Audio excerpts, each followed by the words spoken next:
Welcome everybody to Wednesday Night Modern here at the Nerd Rage Gaming Storefront in lovely Buffalo Grove, Illinois. The weather is horrible, but we are nice and dry in the inside of the store. We're ready to see some magical cards be thrown. My name is Eva Goodman alongside Dakota Clark. How you doing, Dakota? Hello.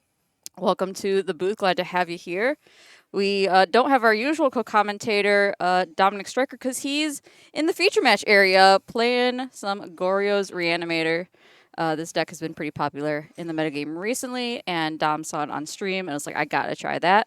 And then, of course, we got Brian Tepper on the other side playing a Surveil combo. I don't quite know what that means. We'll get a peek at that deck list during sideboarding here. Yeah, as the Surveil mechanic has become more and more evergreen, cards being errata to actually have that keyword, some of those synergies from the Guild's Ravnica block have kind of come to a critical mass to make a deck actually have some legs to lean on that, with cards like Thoughtbound Phantasm being your Delver of choice. I don't know what that card does. Yeah, Bryce will have it pulled up for us in just a moment, but What's the card name? Thoughtbound Phantasm with Flooded Strand from Dominic. You'll notice, by the way, the players don't have that old hashtag with a number on top. That's because our Modern League just ended last week, so we don't actually have any standings going on, but we will at the beginning of the next league, starting in about a month or so. Mm-hmm. There's the Phantasm there. When you Surveil, put a +1/+1 on it. If it's got 3 or more +1/+1 counters, it can attack as though it doesn't have Defender. Naturally, a 1-mana 2/2. Yeah, pretty cool card for Brian to have access to. It's a 2/2 blocker for 1 mana, and then pretty quickly will become a 5/5 flyer. Yeah, it doesn't gain flying. Oh, I thought I saw flying on there, but maybe I just assumed because it's a spirit looking thing. Right. Yeah, it is spirit. That is correct. And Delver flips into a flyer there. So similar mechanics there. Brian has always been a sort of blue-red spells matters kind of player, and that seems like it'll do him well here. We'll see how it ends up against Reanimator type deck. I'm sure he's got some counter spells or something in his deck. Dom, just 2 lands in his graveyard right now. No good targets to reanimate yet, but of course, in Modern, first couple of turns are a bit of setup here as he uses a Prismatic Ending to get rid of the Dragon's Rage Channeler on Tepper's side. Yeah, both players getting their Surveil on. Tepper with the turn 1 Dragon Rage into the Bauble to get that trigger. Dominic with the end of turn Meticulous Archive bidding another card. So both with the quote-unquote full Surveil, if you will, actually putting the card away and getting 1 card deeper towards something they want. Here's another Surveil. Yeah, I mean, I guess I would say the lands themselves were like the final push to make this archetype, not that it's tier 1, but something to try. Oh, absolutely. The Surveil lands have had a huge impact on not just Modern, but Pioneer and Standard as well. I don't play a lot of Legacy, but it might see play there as well. The fact that they are fetchable, they do have basic land types, is just a huge buff if you have, a fetch up and an opponent's end step. That's a free Surveil that if you don't need like the mana, because they do come in tapped.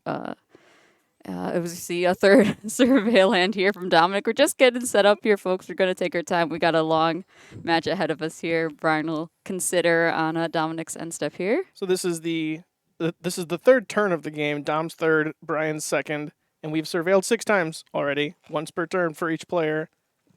Brian, let's see if you can keep pace and fire 1 more off here. For sure. I see this. Yep. Expressive Iteration will come down here.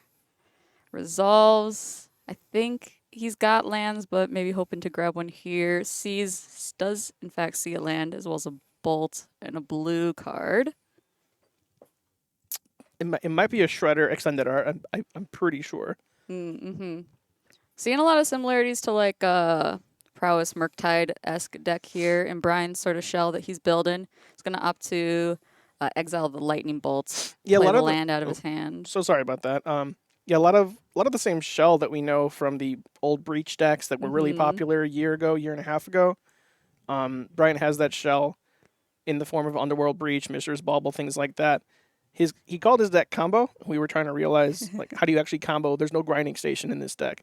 But he has this card in his deck that kind of ties together the whole Surveil synergy. If you want to pull that up, Bryce, called Enhanced Surveillance. Okay. Is that from Karlov? It sounds like a Karlov card. No, that's also from the Guild's Ravnica block. Oh, okay. And so when he surveils 2 more. So kind of acts like a grinding station. If you have a Dragon Droid's Channeler and that card, every spell will mill 3, and that lets you cast your deck just like with Breach, just I like see. Station does. Yeah. Okay, interesting. For sure. I feel like Brian has done that a lot over the months of Modern that we've watched him play. Is sort of take a deck building idea and sort of put his own sort of spin on it, his own sort of flair. It's a pretty good effect. I'd say he's got a pretty good record at the store here. Very good player as well. Yeah. Let's talk about Dominic's last turn a little bit there. He played a Tainted Indulgence. Now he's got a Goryo's Vengeance in the bin. He's got an Atraxa in hand. He's currently tapped out on Brian's turn here, where he's going to throw down both a DRC and a Ledger Shredder. Yeah, got the Gristlebrand in the bin. Oh, there you go. Yeah, I missed the Gristlebrand. That's very, very important. Tainted Indulgence, they banned Faithless Looting, but they've given us a couple of different reworks on the card a few times here in Tainted Indulgence and Faithless Mending. Mm-hmm. Yeah, good point. Faithless Looting is 1 mana, right? Correct. Which has got to be pretty relevant. But the fact that Tainted Indulgence is basically just like a draw 2, get the thing that you want into the bin, right, at instant speed, makes it a very strong card. Man with the Kappa in chat, Underworld Breach and Bolt is the combo. Yeah, that's definitely one way that Brian will be able to close out that game. Additionally, there's just going to be a single copy of Thassa's Oracle that Brian could dig towards as well.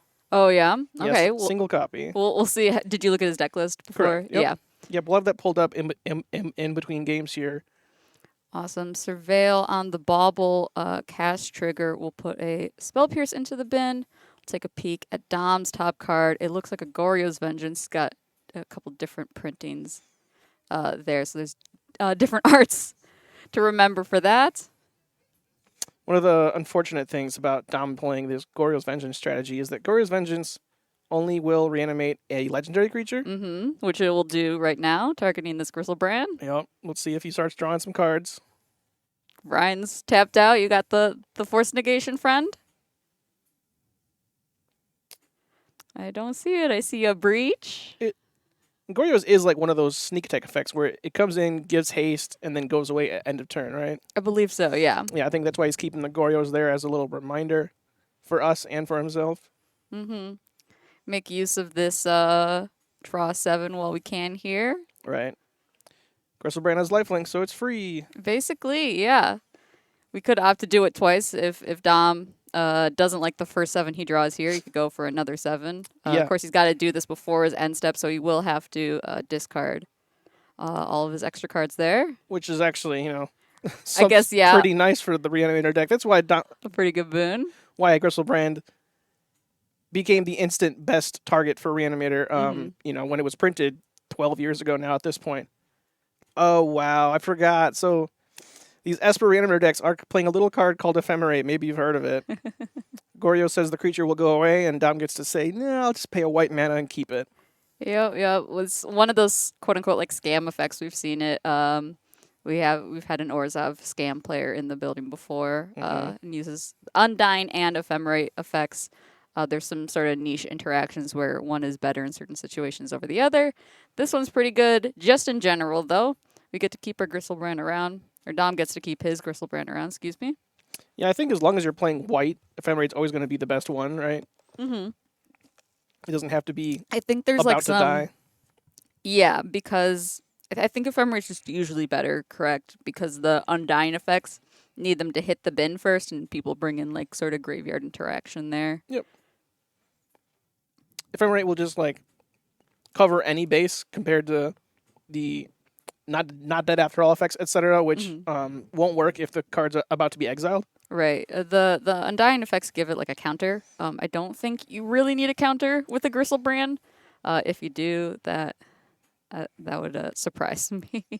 Temper draws a counter spell. It's a little bit too late. You can't really counterspell a Gristlebrand that's already in play. Not quite. Ooh, a Solitude to clean up the flying blocker there. So it looks like he's doing this in his upkeep in response to the Ephemerate on the stack, and I assume we'll just choose to not cast the Ephemerate. Mm-hmm. You have to... How does the rebound work?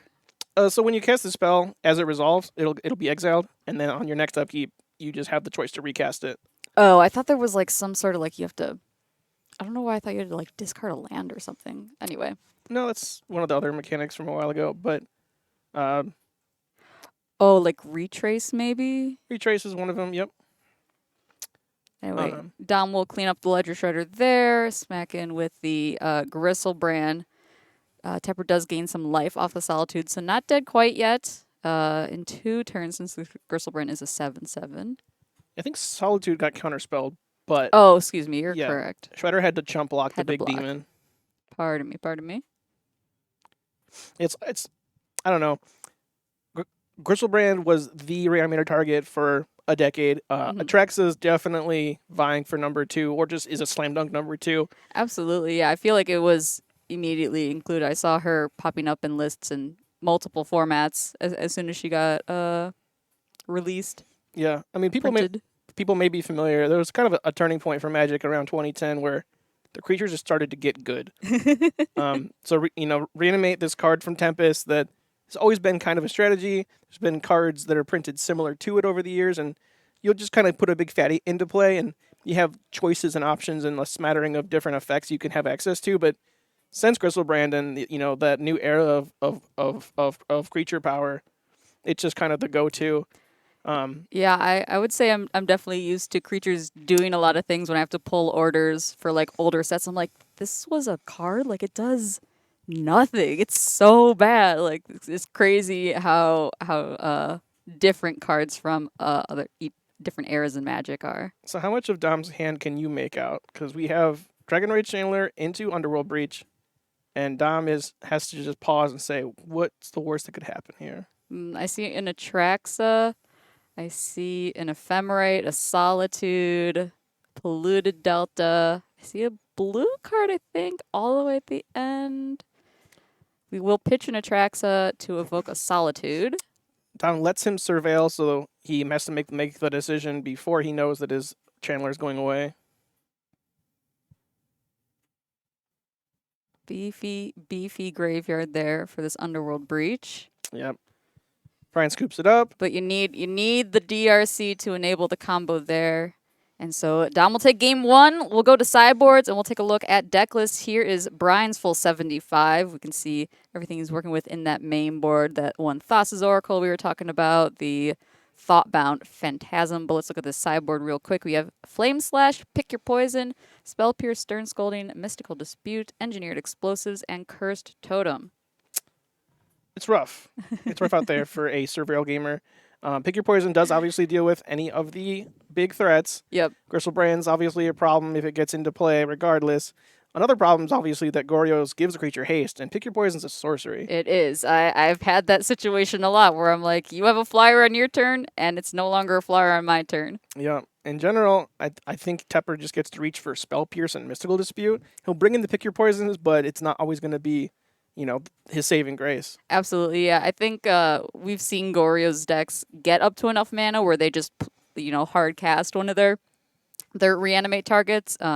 So yeah, Pick Your Poison can work well there. Not seeing too much else. Do we have a deck list for Dom, by the way? Yeah, let's take a look at his. We're working with, of course, 61 cards in the main board there and a full 15 in the side. We'll take a look at this sideboard here. He's got Drana and Linvala, Ashiok Dream Render, Teferi Time Raveler, March of Otherworldly Light, Purify the Grave, Force Negation, Supreme Verdict, and a singular Curse Totem. We'll have to pull up Drana and Linvala once we get back to the screen later. I really want to know what that card does. Some March of Machines team-up card there. Right. I don't know what that does. Teferi seems strong against Brian, who's looking to cast a lot of things at instant speed. March can go after some targets as well, forces. Yeah, there's a lot of things that have merit. They have some uses, but I don't know if you even want to overboard in this scenario. Sure. I think a really cool one, Ashiok. We talked about that one on stream last week, excuse me. Ashiok being the graveyard filler for Dom and the graveyard hate against the opponent. And the anti-search, it stops searches, right? It does too, yeah, yep. Which is relevant in Modern with everyone playing fetches. Yep, and then Dom picked up those Purify the Graves while on stream from me last week. Literally ordered cards while commentating. He went over and gave me the look. He's like, "Hey, Can I get one of those? Like I little could. little. I totally missed it too, and then you just walked over while I was speaking and handed him cards, and I was like, I gotta, I gotta call this out. What just happened? He gave me the nod, and I delivered. Um, Force of Negation, another potential answer because Sure, you get sure. to be like in Tepper's end step, cast Goryo's because then your thing will still be around next turn, and then your Mhm. Force of Negation is free, kind of like we all know from the Violent Outburst play patterns. But it feels like Dom just doesn't need any help in the matchup, if I dare say. Yeah, I mean, it was a pretty overwhelming win there. I feel like Brian got pretty close there. He did have the pieces to combo out there. So we'll see if he's able to get there in game two. Here's players shuffle up. We'll go back into our feature match here. And give us that Drana and Linvala on screen ASAP, Yes, please. because that might be an interesting thing to learn. All right, Flying Vigilance has has the Linvala effect. Activated ability of creatures can't be activated, so a Curse Totem effect, if you will. And it has all activated abilities of creatures your opponents control. Okay, so this card did not come in. Not relevant. No activated abilities on any of Brian's creatures there. Nope. Looks like Brian's keeping 7, Dom going down to 6. I guess maybe that's why he has a singular curse totem in his sideboard because he has these Drana and Limvalas. Right. So when you're playing this reanimation slash self mill deck, Mhm. sometimes playing a split of effects like that, like especially a creature that you can get back, kind of gives you extra access to those curse totems because you might just mill over Dranas and then flip them into play. All right, both players quickly keep 7s here. I do see a Force Negation hanging out in Dom's hand, so it looks like he brought those in. Gotcha. So Dom didn't go to 6; he was just shuffling very slowly. Got it. And we'll see a couple of Surveil lands again from our Surveil players here. Keep the party going. Ledger Shredder will be the first spell of the game here on Brian's side. So Surveil lands, you could argue slow down the game because everyone's starting with some tap lands early, but you could also argue that it makes the game end faster because people just have better access to their good cards, right? I don't think it slows it down too much, especially in Modern. I think the first couple of turns are generally just spent shuffling. You're fetching and shuffling. You're not doing a whole lot. And the decks that care about those early turns just simply won't play them, yeah. Exactly, yeah. So then I think your point is pretty strong. It might speed it up a little bit because you do just filter a little bit more and get to the cards that matter sooner. Brian with 2 copies of Pick Your Poison in the hand. So he has the answer to a big flyer, but it might still come with a little bit of pain. See a Philology Archaeologist here for Dom. We're going to mill over a couple of cards, hit a Goryo's into hand, and bin a Subtlety and a Solitude. Not legendary targets, so not Goryoable. I'll allow it. Getting the Goryo's Vengeance into hand there is pretty good. Solitude and Subtlety. A Yep. lot of borderless cards going on here. I know. Dom likes his fancy arts. Bryce, I'm going to make an executive decision and make you pull up Augur of Bolas for us. Just so we can tell these kids about how good they have it. I know it's a merfolk. It might be a Merfolk Wizard, yeah. It's a it's definitely a merfolk. That's all I know about it.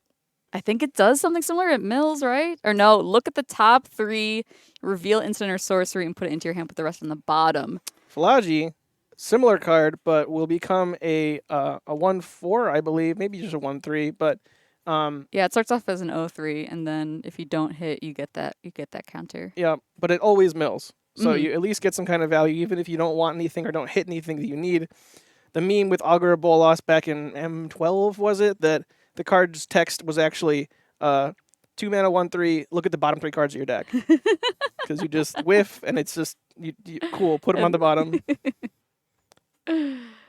That's a great card. I'm glad we saw that. That's what I really like commentating with you, because I feel like you have this breadth of knowledge of just a time when I wasn't playing Magic. So I get to hear about how the format was before I started playing. The more things change, the more things stay the same, as they say. Sure. You see, Dom did bring in the marshes, by the way. Gets to kind of just slow down the aggression while he executes his plan. Mm-hmm. Did he? Oh, he used it on the Shredder, Mm-hmm. and now Brian has replaced that with the Dragon's Rage Channeler. Mm-hmm. Just a little 1/1 right now, though. Not going to do too much yet. 17 all and a scribbled on watery grave. What is one to do? That is quite the signature. It's a little much. Dare say heinous. now that I've seen so many different signatures from all the different art cards that I collect, I've definitely formed an opinion on signatures that I didn't think I would ever have, right? I was like, oh, it's signatures, like whatever. But there's definitely ones I prefer over others nowadays. This is just how my brain works. But Brian Tepper is it deck with the green splash, and Hmm. then Dominic orange and black with the green splash up top. That's just where my brain goes, and I apologize to chat.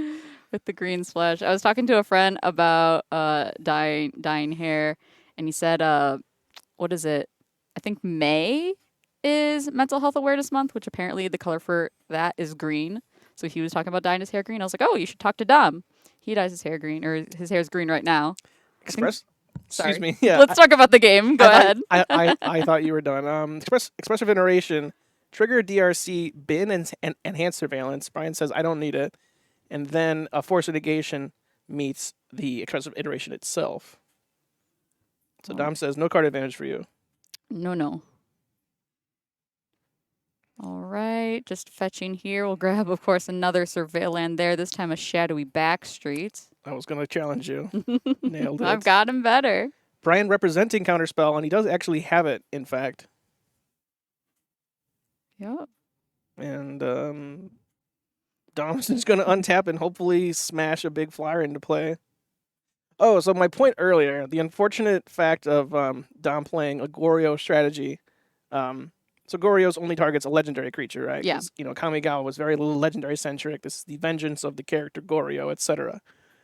Dom does not get to cast that card targeting Sire of Insanity. We do not get to get a repeat. No finger guns happening here tonight. Yeah, I mean, it is my opinion that he should have just put the card in anyway. Yeah. Yeah, just found a way. Play one copy of Persist. Prismatic Ending. Yeah, this is just Esper Control with a big fat finish. Big payoff, yeah. See a prismatic ending here. Go for the Dragon's Rage Channeler. Brian will fetch in response. Gonna try to keep his threat around. I Protect guess the queen. so, yeah.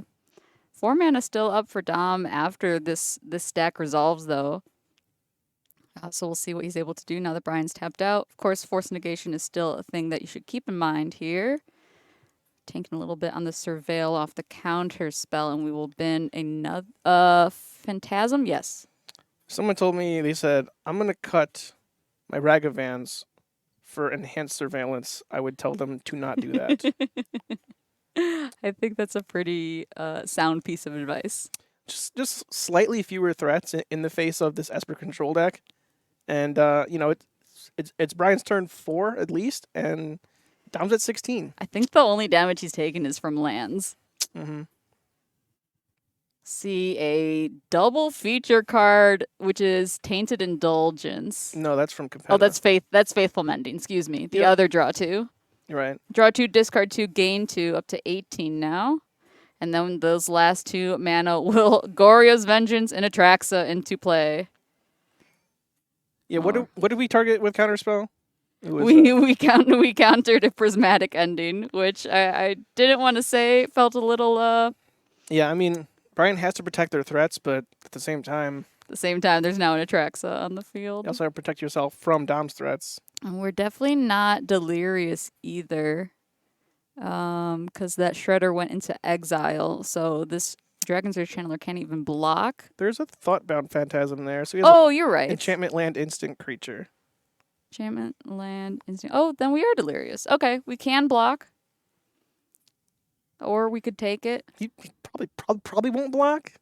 Just take 7 on the chin and Yeah, the Surveil triggers are like really important here. He obviously values the Dragon's Rage Channeler because he protected it from the pending. So to throw it away now seems not great. and poor Dom only gets to pick up 3 cards with his Atraxa in the form of March of Otherworldly Light, Solitude, Flooded Strand. All right, we'll go to combat. Atraxa has Vigilance, so no need to turn her sideways there. Bring Brian down to 9 and Dom up to 25. And Brian is just breathing a sigh of relief that there was no Ephemerate before the end step there. Yep. And just pick your poisons, rotting in his hand, because The thing you said was going to happen happened. the thing went away, and it doesn't matter. Brian needs a Teferi on his side of the board so he can play Pick Your Poison at instant speed. Yeah, or a plummet. A just straight up plummet. Yeah. 2 mana, shoot your flyer. Yeah. Yeah, I mean, graveyard combo decks, graveyard synergy decks, magic cards more than ever. Like, most decks seem to use their graveyard in some way, right? But one's like, Not mine, not my decks. Yeah, your decks aren't real, but what something that's so focused on this graveyard plan, if you will, like, so there seems to be an ebb and flow in every metagame where graveyard decks don't matter, so no one packs hate, and then no one's packing hate, so someone brings out this deck and they just dominate because there's no Leyline of the Voids, there's no Relic of Progenitus, there's no surgical extractions, and all I can say is don't leave home without your surgical extractions, kids. Yeah, speaking of, Rest in Peace just spoiled to be printed into Standard in the next set that's being released. Outlaws of Thunder Junction, along with some crazy other cards. Grand Abolisher is one that I'll note as well.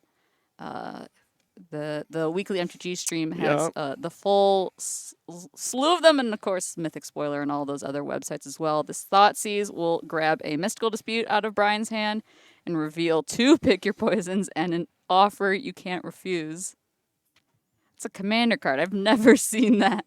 Never seen that card be played in a 60 card format. That's so fun. It's a strong Spell Pierce variant for sure. Hmm. And then just a hard cast Solitude. It's a hard counter, right? Yeah, I just kind of meant like one mana conditional, not like a catch-all counter spell. Because it's non-creature, right? I think it's non-creature, or it's so the same as Spell Pierce. I see the comparison now. Yeah. It's like Swan Song, but they get treasures instead of a bird token. For sure. Expressive Iteration being resolved here. Brian will exile a Dragon's Rage Channeler. Put one of those other 2 cards, apologies, could not see what it was, and bin the last one. Excuse me. Bottom the last one. Lots of different terms for all the different places you can put a Magic card. Yeah, I mean, so I've been trying to chat with some of our regulars to lend me a Murktide deck just to jam it on one of these Wednesdays, since I don't really play too much Magic nowadays. And sometimes just watching it feels bad. Like, here's my 1/1. I draw some cards, and you're crushing me with actually good Magic cards. Yeah, that's why I stopped playing Murktide, right? Like, it's fun, and then sometimes it's really not, and that is usually what lends me to dropping a deck. All you need is some Ponders and some Dazes. Ugh, no. I'm not touching that format. I'm good, thank you. Grief, hardcast, no need for Ephemerate, takes the last relevant card out of Brian's hand. Well, I guess there's a Spell Pierce, but come on. A little late in the game for Spell Pierces to be super relevant, and now that it's open information, that makes it even less so. It's Dragon's Rage Channeler, though. That's a 3/3. That blocks. Oh boy. Oh, we're gonna grief scam. Okay. Just for good measure. Sure.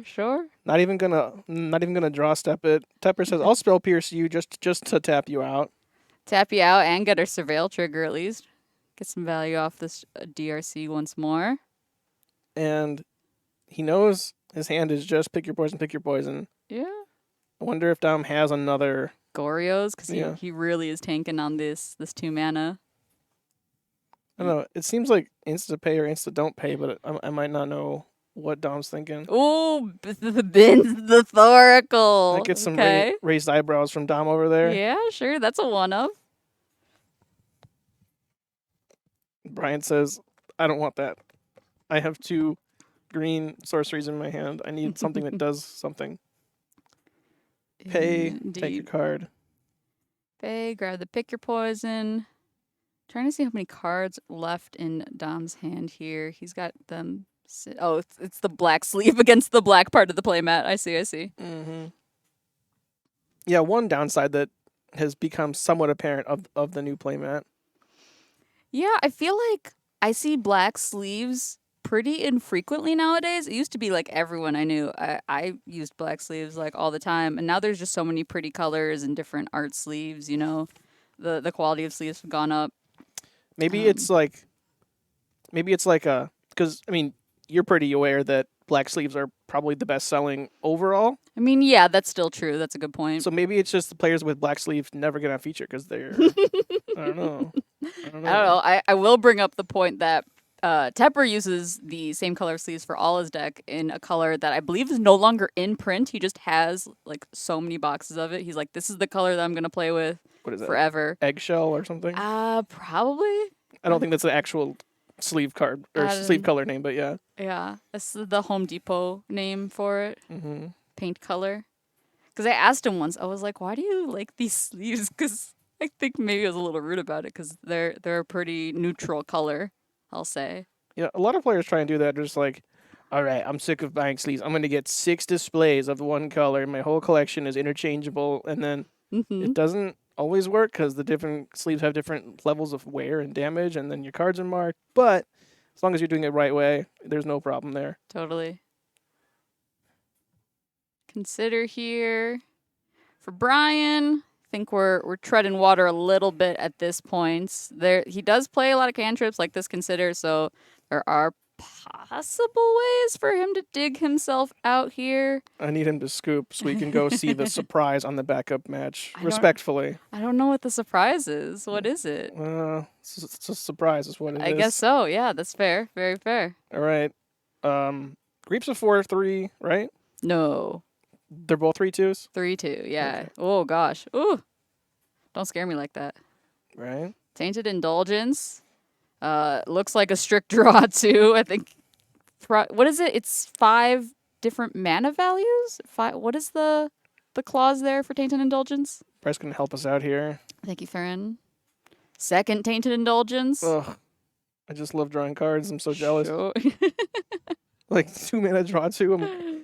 5 or more mana values among cards in your graveyard. Yeah, very stacked graveyard there. Looks like I haven't seen him discard anything. The card's so good. It's very good. 2 mana draw 2. Heck yeah. Down to 3 on Tepper's side. 22 for Dom. Chip and chair for Brian. We'll see what the draw is here.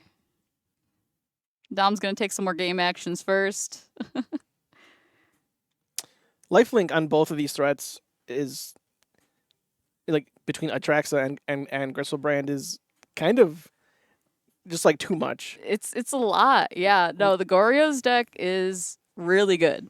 Reanimator classically will play like a couple of flex slots, if you will, not sponsored, slash kind of sponsored. Yeah, actually sponsored. No, yeah. A couple of flex slots for their targets, like cards like Elish Nor and Grand Cenobite, obviously. Just, wrath the board of your opponent with the -2, -2. Nowadays, you don't care because you just like gain 14. It's Yeah. not even hard. Crack a fetch. What are we going for here? What do we got? Desperation. Shock. Oh, Shock. yeah. Shock myself. Take myself out of my own turns. All right. Dom, usually in the booth here on feature round 1, takes Tepper down in 2 with a Goryo's deck. We're going to go into our backup match here and see what this surprise is all about. Oh, my goodness. That is quite a surprise. We got blue-white, what should we say? Lifer? Blue-white Lifer, George Jabor, winner of our Modern League, playing Yawgmoth with a Walking Ballista on the field. Orcish Bowmaster, Young Wolf against AJ playing Hammer. Getting put in the Hurt Locker by a 6th edition Curse Totem. Curse Totem, of course, also a Pithing Needle. All sorts of stuff going on this Hammer side. Just 2 lands in play. We'll see a Cord now. Cord for 4. Cord for 4. Full tap here. We get a Yogg proper, think so. Maybe a little Shelly. Probably a Yogg. It's usually a Yogg. Wonder if he just has a way to deal with Curse Totem that I'm not thinking about too. Oh, we did just talk about the Curse Totem. I was like, oh yeah, grab Yogg. Maybe we just grab a Shouldered here. Or we scoop it up. or we'll scoop it up. George says, I don't know what this deck has. I'm going to just check. No, there's nothing. Nothing there. All right, let's take a look at, did George submit a deck list today? He did. We're going to see if we can get that pulled up in time while players shuffle up for game 3 here. We'll talk about our Modern League a little bit. We're currently out of league play because we wrapped up last week. The prize pool was over $1,200 that we gave out to our top 8 competitors. George The reigning champion took down that #1 spot out of the hands of Adam Weiss, who was dominating for most of the league there. Great play all around. We really had a great time commentating that and streaming that for y'all. Of course, we're back to modern play still, and here is George's deck list. Look at that. Not a single blue or white card to be seen. Let's not kid ourselves. It's just a Yogg 75. It's pretty stock, I gotta say. Let's take a look at this sideboard, though. We got Soulless Jailer, Endurance, Fulminator Mage, Magus of the Moon, Reclamation Sage, Shouldered the Apocalypse, Fatal Push, Pick Your Poison, Thoughtseize, and Force of Vigor. A lot of options for George, to be quite honest. Absolutely. You want to be low to the ground. Not that his deck already isn't low to the ground, but Hammer can just do a lot of damage out of surprise there, and he has a lot of 1 mana and 0 mana interaction in the sideboard here for George. Yeah, Pick Your Poison. You can get rid of Sigarda's Aid or any of the 100 artifacts in a Hammer deck. Force of Vigor gives you instant speed removal, which is great. Thoughtseize, Fatal Push. Lots and lots of good stuff there. Magus of the Moon even seems like kind of an included. Why is there? How are you casting? I guess the Iggy or the delighted halfling. It's just with chords mostly. Oh, with chords. I see. Yeah, you just chord form usually. Gets rid of Urza Saga. Yeah, it can deal with Saga. It can stunt the mana from a Seachrome Coast, and obviously it can also turn off Inkmoth Nexus. Yeah, it looked like AJ was on a blue-white Hammerless as well. I know mono-white's generally more popular these days. The last time I played Hammer, it was still blue-white. Yeah, Spell Pierce was the interaction of choice for quite a while, and then Surge of Salvation just kind of... Oh, so good. Let them not have to have that splash for a while there. Exactly, yeah. Replaced Blacksmith skill. And then sometimes they just play Blacksmith skill in addition now because they are just doing mono white. Yep. Bryce pulling up. It looks like a... Oh, there we go. There's our Hammer player. Blue white is the better one now because of Cryptic Coat. That is a very strong point. So we'll see this blue-white Hammerless that we have pulled up here. I don't know how updated this one is. It does not have the Cryptic Coats in it. There's one. Where? By the Forge of New Hella Fountains. Oh, I see it. Thank you very much. Yeah, and this is also just a stock list. Our player AJ wasn't able to submit. Not that it's ever required. We just appreciate the help for the stream production quality for you chat out there. Yeah. But this is from Goldfish, and he has Metallic Rebukes. Have you seen that pretty commonly, or? I don't know. I feel like the only Hammer players we see are Sam and Tom. And I know Sam innovates a little bit more than Tom does. I don't think I've ever seen him play Metallic Rebuke. Scooter Sam says Metallic Rebuke is wild. So wild. Is that wild good? Wild spicy? All of the above. Metallic Rebuke is very fun. We'll see if AJ actually has it. It is spicy. Okay, for sure. Yeah. I think Spell Pierce is probably a little more stock as the choice there. But this lets you tap out a little bit more. Is the list from Hammer... I can't tell what this trader is trying to say. Anyway, we'll head back down to the action for Game 3 here. George lost Game 2, so he will be on the play. AJ thinking about if he's going to keep this hand or not. Well, I think they're trying to confirm if the list from Goldfish is from a specific Moto player. Oh, okay. I think Bryce can tell us who it's from. Yep, they were correct. It's Eater, ETER 89. Okay. Must be a well-known Moto player then, or Hammer player. Can't say I'm too aware of that stuff. If George is going to be a Yogg gamer for the foreseeable future, he has to get his Young Wolves altered to be Mauler, right? Oh, that'd be so cute. I know. I love that. Retro Frame Ornithopter, respect. respect. I What? It's such like an easy go-to cop out to like talk about different frames and treatments and foil cards, but I really think it's like I don't know. It's fun. The thing that brought me to Magic was the art, so to never talk about it feels wrong. I think the comment on like the variants are like, "Ooh, it's a beta red blast" or like stuff like that. I think it's so bad commentary, but then I always find myself leaning into it because it's just easy, right? Hapatra, the spicy one of in lots of these jog lists, by the way. Whenever Hapatra deals combat damage to a player, you may put a -1/-1 on target creature. But the more important text is whenever you put one or more -1/-1 counters on a creature, you make a snake token. So this is some great fuel for Yogg, which of course puts -1/-1 counters on things. No shot he owns this. No, we know. We know. I heard he was building into it potentially though, just to have on hand, right? Yeah, just to have another deck to tech into. Yeah, one of our locals was trying to trade out their copy, and George mentioned that he slash Angela might want to own it, right? Did you see that? I did see that, yeah. So it's possible this is him, or he's giving it a test drive, one of the two. For sure. Maybe he just needs a deck for Angela to own so he can test at home too in paper. Someone to play against. Yeah, On his exactly. streams, twitch.tv/jabjabber. Jabber. Cryptic Coat makes an appearance. There we go. Well called out by Sam there. A card I play in my sideboard in Standard even. This card's pretty great out of Karlov. It's got a nifty Ward 2 on it and has the creature cloaked on it. Gives it unblockable. So Cryptic Coat is your go-to against, in my opinion, a control deck. Something that has answer, something that you need to grind against.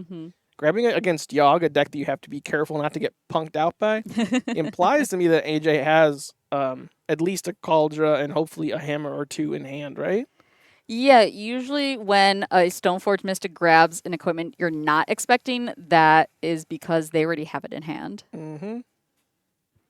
All right, I see a Curse Totem in AJ's hand here. Kind of nombo with the Stoneforge Mystic. Cryptic Code is only 3 to cast, so we could just do that instead.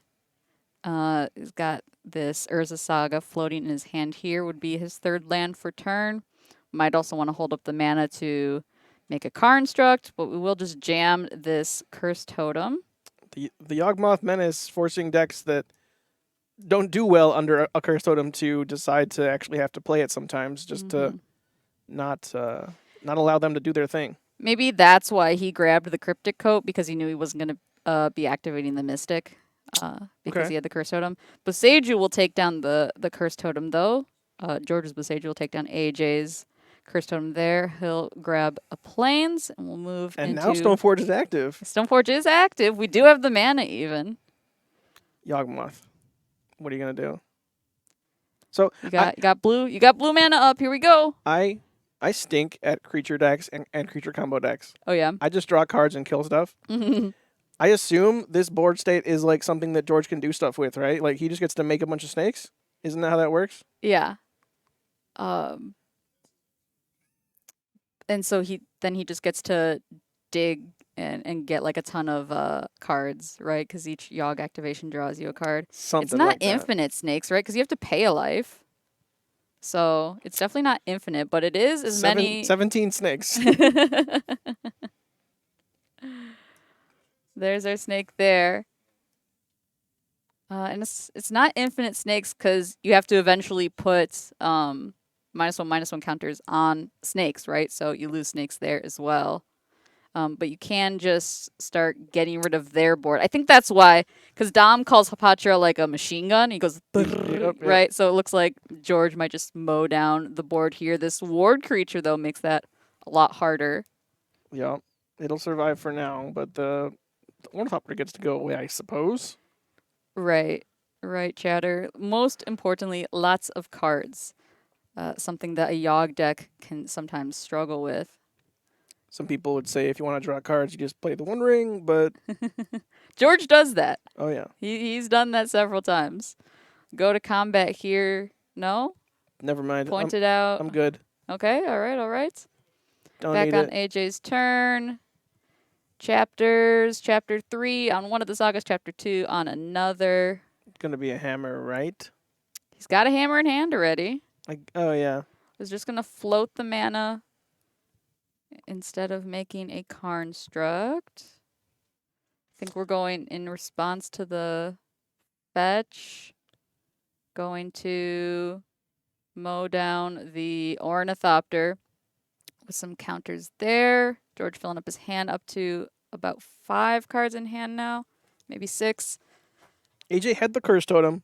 Mm-hmm. George had the Beseiju for 1 mana, thanks to Legendary Hapatra, Yep. and then untap into Slamming Yogg. So like Legendary Hapatra with the Beseiju allowed him to actually curve out like this. Yeah, pretty strong here. Still sitting on this Chapter 3 Urza Saga on the stack. George is just George is like, actually, it's my turn again. I'm gonna take all the game actions here. Mm-hmm. Looking for something because he drew a card and shook his head. All right. Makes a colorless mana. Draw until you hit force, George. That's a play. Yep. That's a thing. George responding to all these things, obviously, or responding to the saga because he wouldn't be able to like activate Yogg after he sees that the choice is Needle. Needle just comes into play. Correct. Yeah, that's something that I had to learn. There is no priority window once you let the Urza's Saga chapter resolve. Yep. That like Dakota said, happens. Effects like Needle as they come into play, so you don't get to like respond to an ETB trigger. Mm-hmm. Very heads up play by George there, getting all his Yogg activations in before that Pithy Needle comes down and tells him he can no longer do so. Down to 11 from all those activations. Moving the Yogg over to show us that that's the Needle name. And then he spends that mana for the hammer. Mm-hmm. 2 mana to play a Pure Steel Paladin, cast trigger with the hammer, draw card.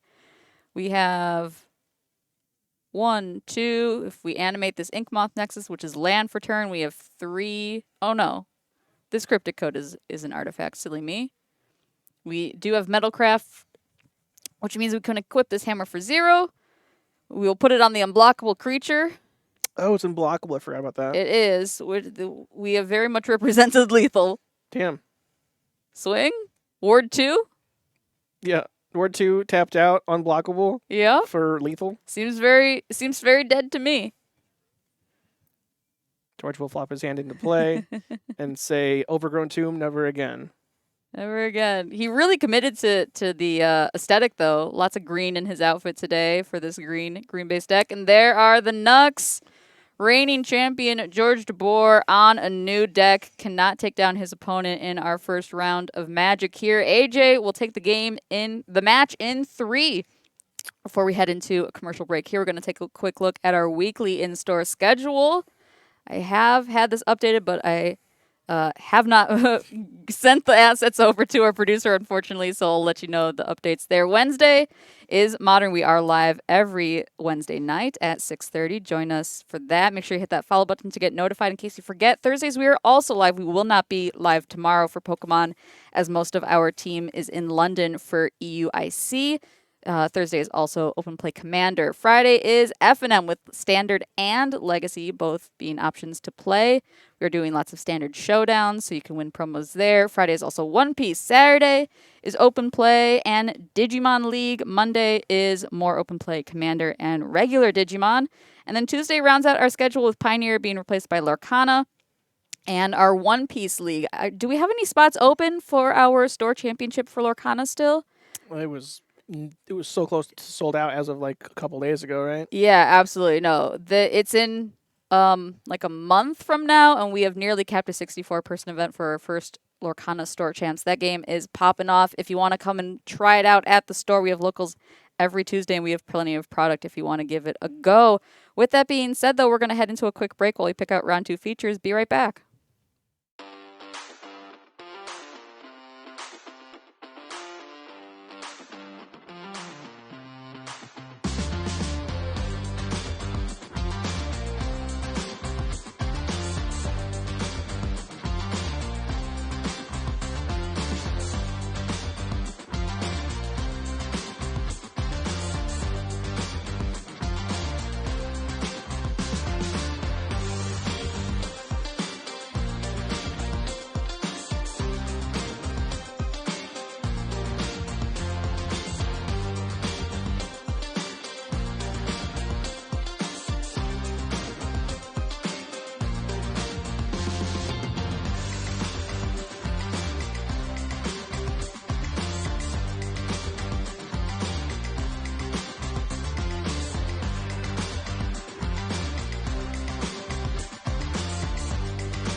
Welcome back, folks. We're in round 2 of Wednesday Night Modern here at the lovely Nerd Rage Gaming storefronts. What are you talking about? I just realized who that is. That's Andrew Kraska. What's up, buddy?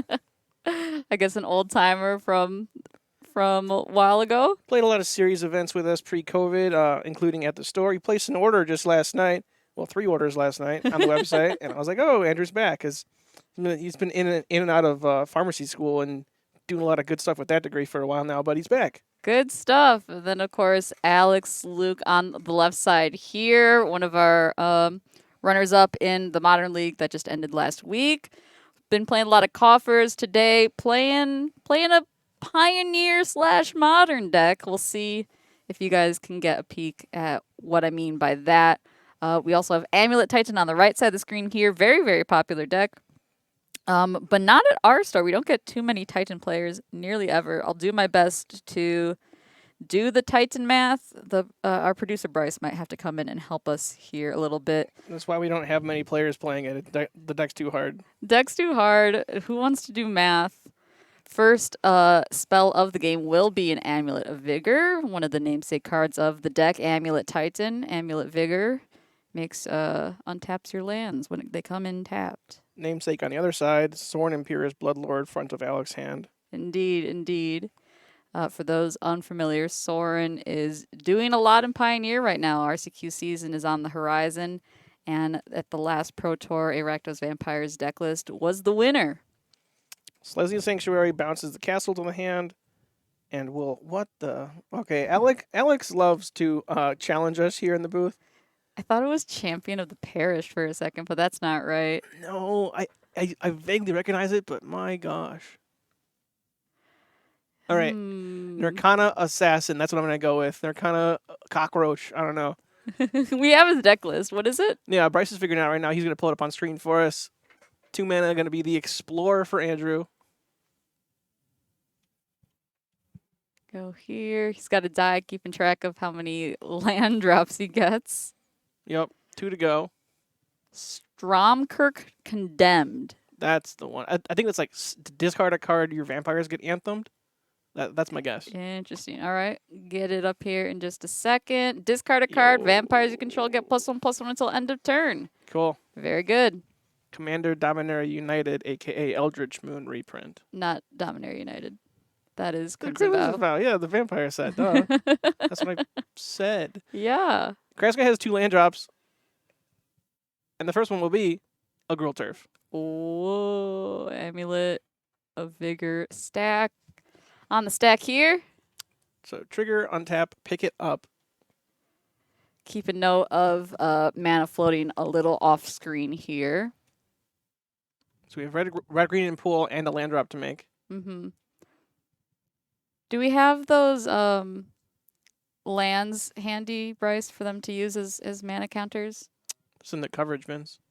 For the real series. For the real series, not the mini series. Ugh. Ugh. So, tanking on the second land drop.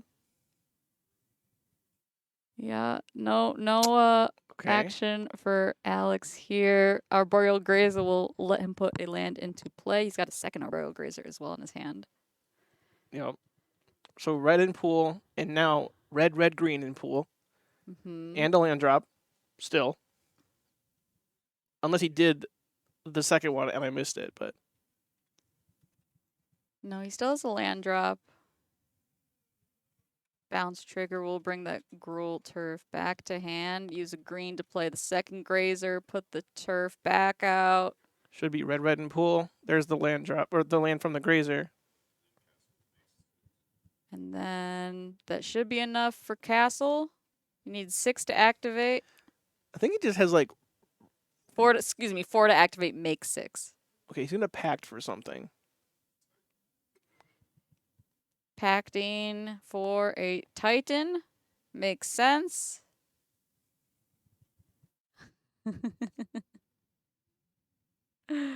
We gotta slowly put the pieces here together in our head. Okay, yeah. That came to There's 6. the mana for, what is it, Sunhome? Yeah. There's the Sunhome? No, No, that's that's the Stronghold. Slayer Stronghold. Give it Excuse me? haste. Haste. All right. swinging, get 2 more lands. We'll get... Is Slayer this double strike one or the haste one? Slayer's the haste, that's why it's attacking, and then the Right. one you mentioned before, Sunhome Fortress, gives double strike and I think just double strike. Double strike. So is he dead here? Because double strike is just 12. No, he's just No, getting lots of value. Yeah, Just get the lands. you just get a bunch of lands into play, and because it's just 16 with the double strike. Mm-hmm.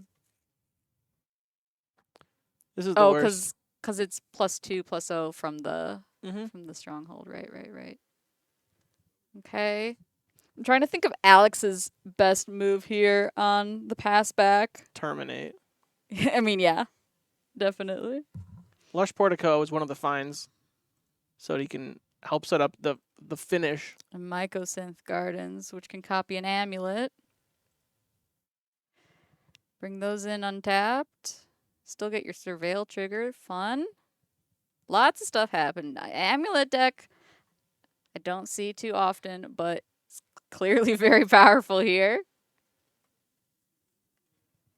Doesn't even take any damage from any of these lands like some of these other decks. So Alex will just take 8. Yeah, And didn't end up finding a Sunhome there. just going to activate the ability to get the Bloodghast in the bin, get that back with the landfall. All right, with 3 mana, we can play a Sorin, which we will do. Alex will do. Question is if it's good enough.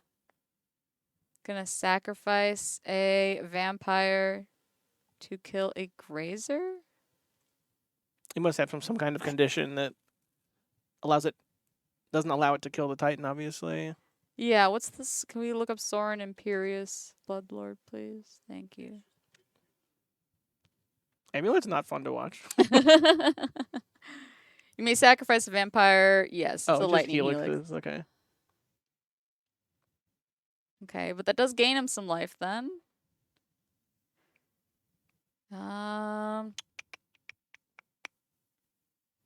Andrew will continue to do the amulet things here, making the Mycosynth Garden another copy of Amulet of Vigor. So we get more mana there. Draw for turn is... What is that card? Duskwatch Recruiter? What is that? What is that card? Where? I don't know. It was like a green creature, and it looked like a... It better not be. That was a Pokemon card, by the way, reminding Andrew to pay for his pact, if you were confused. I forgot about him paying for it. I'll tell you that.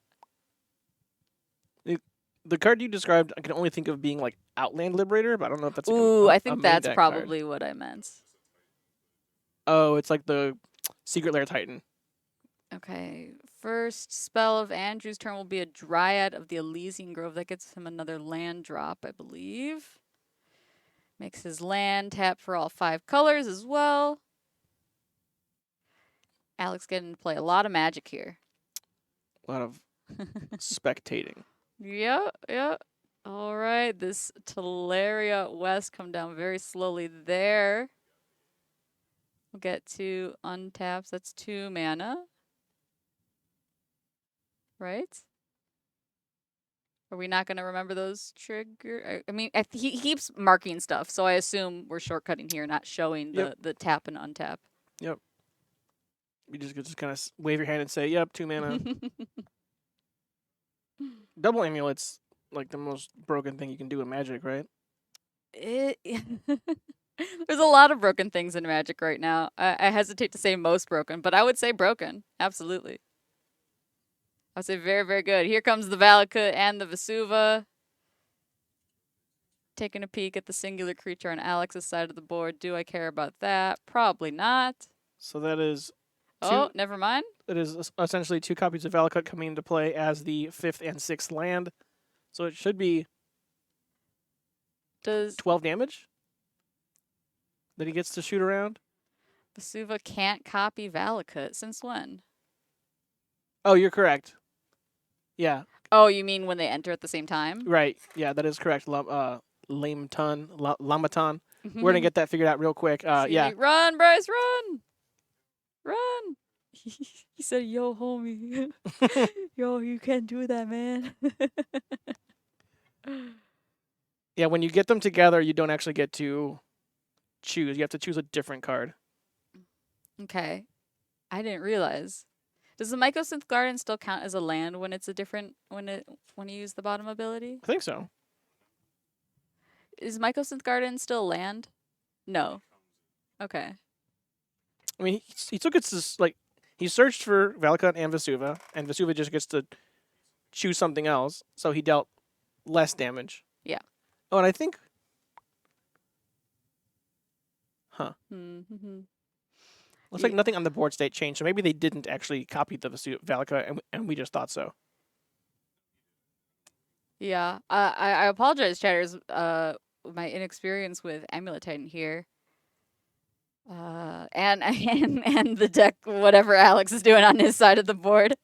I haven't switched gears over into Pioneer yet. I still want to play more standard still. It's the fun interaction people might know with trying to put in a clone from your opponent's show and tell, right? The clone didn't get to like the clone as it comes into play needs to pick something that's in play, and the other thing wasn't there yet. I see. Okay, make a bunch of mana, do something big, probably win. I would hope so at this point. Yeah. That is another Titan. Okay, that's what I thought was the. You thought it was like Tovolar, probably, right? I don't know. I thought it was some like Midnight Hunt green creature. Yeah, it kind of looks like that Midnight Hunt Tovolar to me, but no. Secret Lair Titan. Grab some more lands here. We'll grab a Mycosynth Garden and another Vesuva. Get some Valakut triggers there because of the Dryad of the Elysian Grove. All these lands count as mountains. Do some quick math there. That'll be a 12 shot. Looks to be Vesuva will copy Valakut and then have two triggers apiece. So 4 triggers of 3 is 12 exactly. Yep. Alex got to cast a couple of little bloodsuckers and do not much else. Because big mana trumps little mid-range aggro. Indeed. Not a lot of instant speed interaction from Alex there to deal with that Amulet Titan deck. Let's take a look at his deck list, though, and see what he can do in the face of Titan. Here is his sideboard. Orcish Bowmaster, Thoughtseize, Feed the Swarm, Alpine Moon, and Leyline of the Void. Probably Alpine Moon. Gotta be Alpine Moon. Definitely Thoughtseizes. Definitely. Potentially Feed the Swarms. What does Feed the Swarm do? I don't know. I believe it's creature kill or artifact kill. Okay. Or maybe it's enchantment. Yeah, maybe it's enchantment, actually. Excuse me. Okay. Well, creature kill is still something here. Yeah. Let's take a look at this main board here. There's the Pioneer package there on the right. Vein Rippers plus Sorin. Also have Preachers from Ixalan there as well. Some more standard modern cards. Well, not standard. Falcon Wrath Gorger. Ooh. A turn 3 callback. A turn 3 6/5 flyer in Pioneer, pretty strong. A turn 3 6/5 flyer in Modern, I don't even know. It's don't know if it's enough, especially in the face of this Titan deck here. We'll take a look at a Titan deck as well. For those unaware, we have grabbed you this one off of Goldfish. Its sideboard consists of Yasharn, Elishnorn, Mother of Machines, Thragtusk, Pick Your Poison, Dismember, Graft Digger's Cage, Relic of Progenitus, Spelunking, Bajuka Bog, Boseiju, Gemstone Caverns, and a Radiant Fountain. Elishnorn is the most heinous inclusion in this deck. Like, how many more triggers do you need, bruh? Right? All right, this is Amulet Titan as it exists in Modern at this point. One of the top tier decks, as stated by people in the format like Mangu. Constantly has it ranking up really high there. Deck needs Griefs and Ashiok in the sideboard. Interesting notes there. Alex, take some notes. Think about any black deck. It needs Griefs. Amulet used to be, so it was popularized by a couple different players over the years, but really tuned and made a real puzzle solver by Sam Black and Justin Cohen out of the Madison area. Yeah. described at the time as, a deck that can get out of anything as long as you can find the line. Right. Nowadays, there's so many cards that kind of streamline it in such a way that you kind of just do the same thing every single time. I might dare say. Hmm. But Cultivator Colossus, a spicy one of obviously, it lets you dig through your deck pretty deep. Dryad Arbor lets you have that free Valakut Excess, Arboreal Grazer, the one drop. All these cards that don't quite don't quite cut it against the older version, the Summer Bloom, but still doing a pretty good job. Absolutely. We'll head back down to the action here as players are shuffling up. Alex will be on the play for game 2 here, already shaking his head. I think he has sort of figured out how his fate is going to be in this match. While we wait for players to shuffle up here, if you want to buy any of the cards that you're seeing on stream or any one of the other thousands of cards we have in stock, head on over to nerdragegaming.com where you can order some today. Order for in-store pickup, ship countrywide, or pick event pickup as well. Our next event is later this month in Minneapolis, so you can make sure that you have the cards you need for that event ready for you at the event. We also have another website as well, nrg.tcgplayerpro.com. That's where you can find Magic Foils, Digimon, Pokemon, One Piece, and Lorcana. The more you spend, the more you save. We have a fantastic loyalty rewards program and all that jazz. Check it out, nerdragegaming.com. You can see it in several places on the screen. And don't forget, apologies to everyone, but that graphic has been commissioned to be updated and just hasn't been delivered. I know that History of Benalia isn't on the top of your shopping list nowadays, but Who knows? Yeah, I mean, there's a duel on that graphic. Snapcaster Mage is played by some people in the room still. I think there's one card on that graphic that's relevant in today's Magic the Gathering metagames. But Alex gonna balance his hand up against his deck box, nice and fancy. No, look at that. Tommy Tomsovic used to do that. I actually bought him Oh, yeah. a Scrabble, kind of like what Valerie uses, actually. Mm-hmm. I bought him one of those Scrabble trays just to hold his hand up and feel like a fancy lad while he was eating Fritos. Andrew tanking on those One Rings that he bought from us last night at nerdragegaming.com. He placed an order to buy the majority of this deck. And then Really? 5 minutes later, he bought 3 One Rings. And then 1 minute later, he bought the 4th One Ring. You can see the deck building decisions happen in real time. Just doxing his shopping activity. But Yeah, dude. Thoughtseize did come in as a good choice here from Alex. Yeah, I was going to rip that amulet out of his hand immediately. Still got a Grazer, though, as a turn 1 play here, using his Beseiju to play it out, and we'll get an Urza Saga as the second land there. Thoughtseize, the bane of both ramp decks and combo decks, Titan of which is both, but Andrew has a Saga to replace that amulet pretty quickly here. Yep. Second turn for Alex will be the same play as his game 1 turn 2. Stromkirk Convicted, was it? Condemned, I think. Condemned, excuse me. Thank you very much. Discard a card, Anthem your vampires. Once per turn. Once per turn. Is it activate? No, it's not activated only as a sorcery because he did it at instant speed last game. Yep. Yeah, having little access to synergies like the Bloodghast 2 is pretty helpful. Mm-hmm. Going to be an Explorer. Play more lands. Play more lands. Play more lands. Yep, that's generally the play of an amulet deck here. Just finding a basic forest, though. Missing some potentially important colors there, though green is the most important for a Titan deck. Up to 3 mana on Alex's turn now. We'll see if he can get some stuff going here with this slow start from Andrew due to the Amulet of Vigor being taken out. All right, I'm going to pick up my hand now. This is ridiculous, he says. Another Thoughtseize.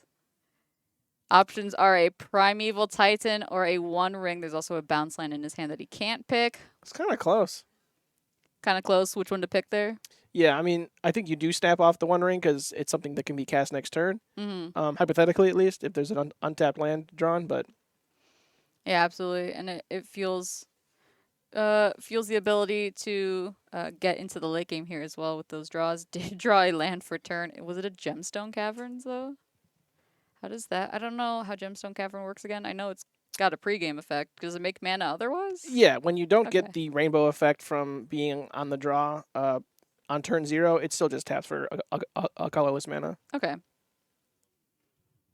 Makes it colorless as they sacrifice the Urza Saga to go get likely an amulet. Likely an amulet. He does have a bounce land in hand. So we could get some mana there. Still don't think you Alex- can make Titan this turn, but Alex still has 2 mana open as well. Is that an unclaimed territory as his second land there? Yep. Okay. the Cavern of Souls that doesn't It's Cavern of Souls. Yeah. I think it just makes colored mana. No, yeah, it's exactly Cavern, but that it doesn't have the uncounterable clause. Right. Cavern at home. I'll take it. Finishing up the resolution of this chapter 3 of Urza Saga, Amulet Vigor will be the target there. 1 mana floating from tapping that Urza Saga. 2 more mana from this Selesnya Sanctuary that's going to come in and get untapped. Bounce Beseiju, good call, just in case. And not using the mana because there's nothing to do. All right. Just 3 mana open. We do have Boseiju that you can channel. Not so many targets though. love casting a card backwards because you know your opponent's gonna read it. Yep. This is such a baller move. Preacher of the Schism, 2/4 3-drop from Ixalan. If you attack an opponent with more life than you, draw a card and lose a life. If they have less life than you, you make a 1/1, and if you're tied, you get both. We get it. You play standard. I'm sorry. No, what? Don't be sorry. It's I was pretty proud of myself there. Thank you very much. yeah. There's the full text for you there if you didn't like the way I read it out. It's got Death Touch as well. 2/4 is annoying too.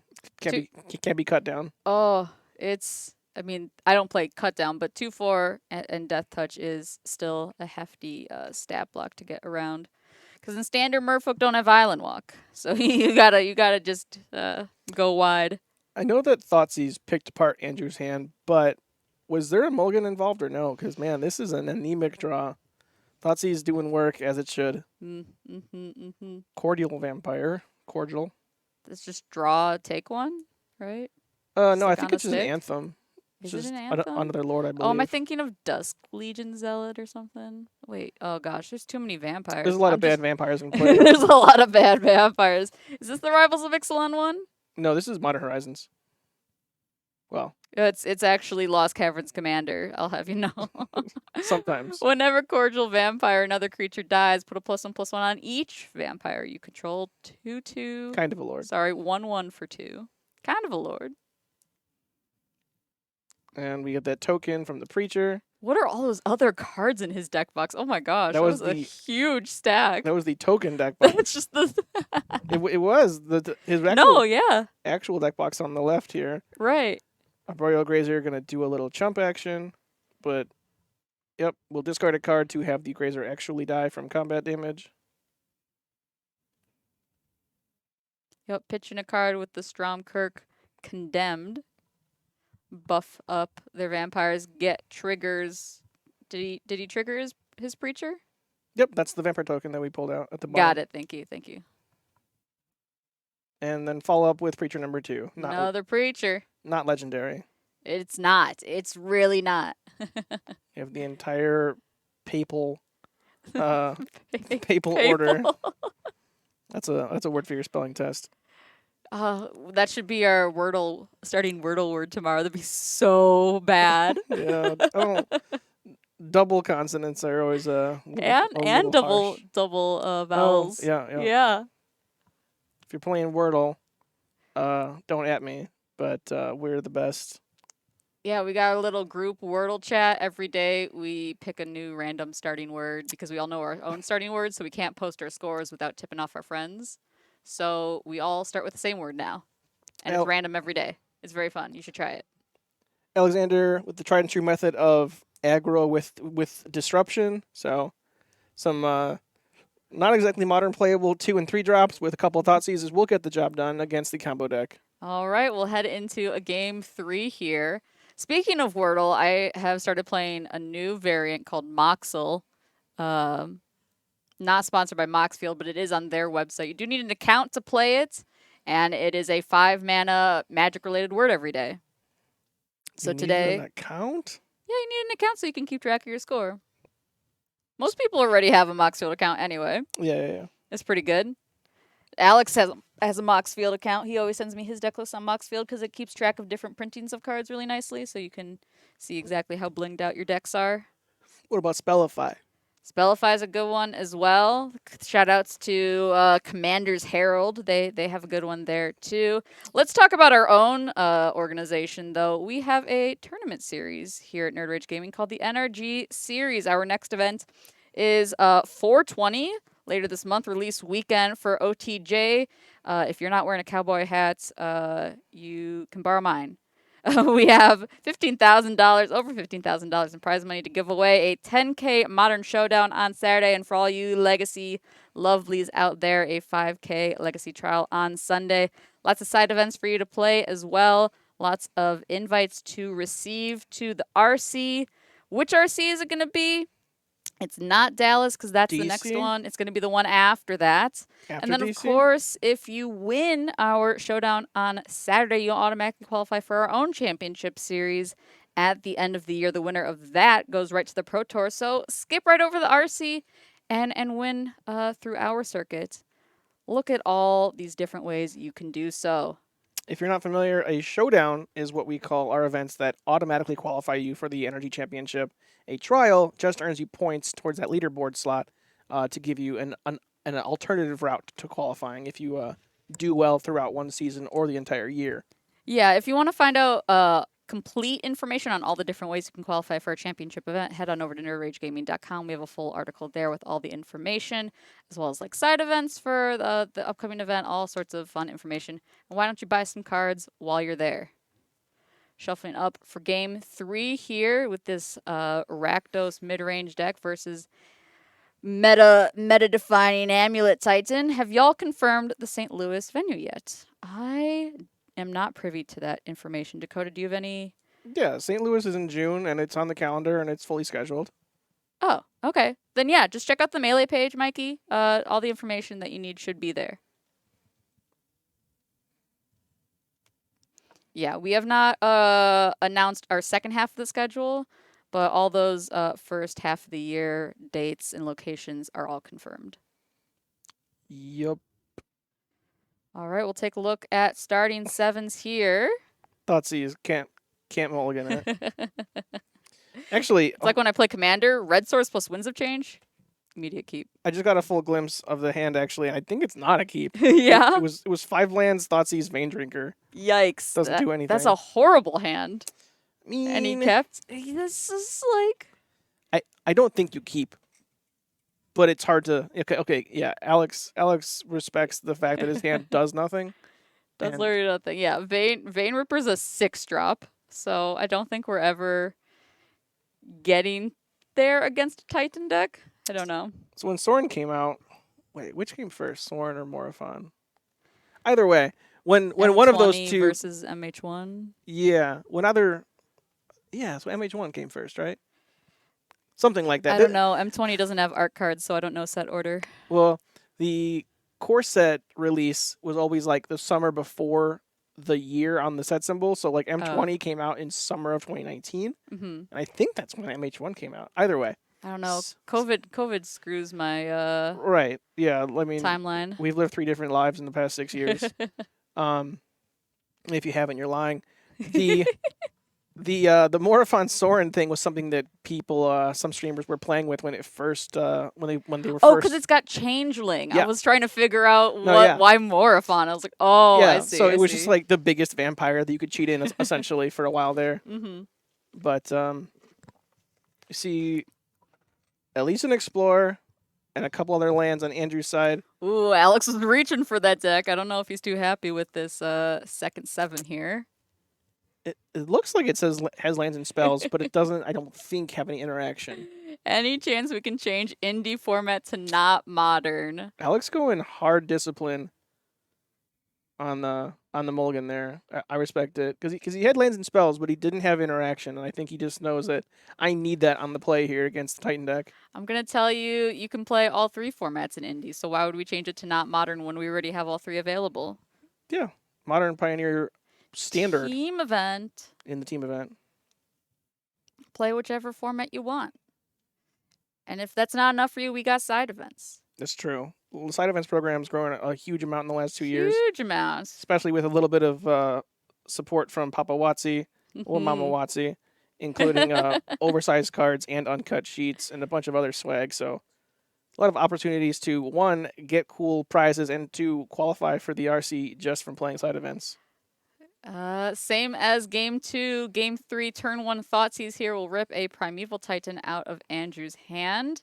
Very happy for Alex to mulligan to 5 and find that Thoughtseize that he needed. Still get it, yeah. Absolutely. Now we have some other cards to play as well. It's Larry West plus a Mycosynth Garden. What is happening? How do you... Yeah, Megacent Garden gets a tap of mana to make any color.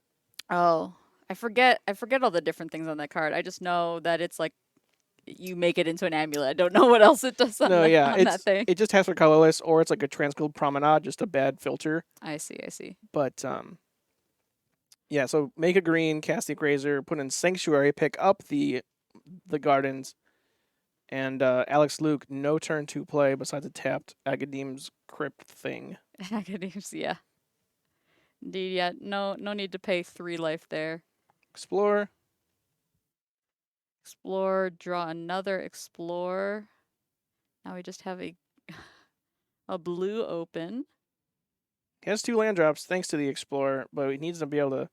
Oh yeah, so you can filter now. Yeah, he has the gardens as his second land drop to go for another Explorer if he needs to. Okay, yeah, make a green there, or just play. Okay. Explore. Oh, drew an amulet. No more lands in hand though.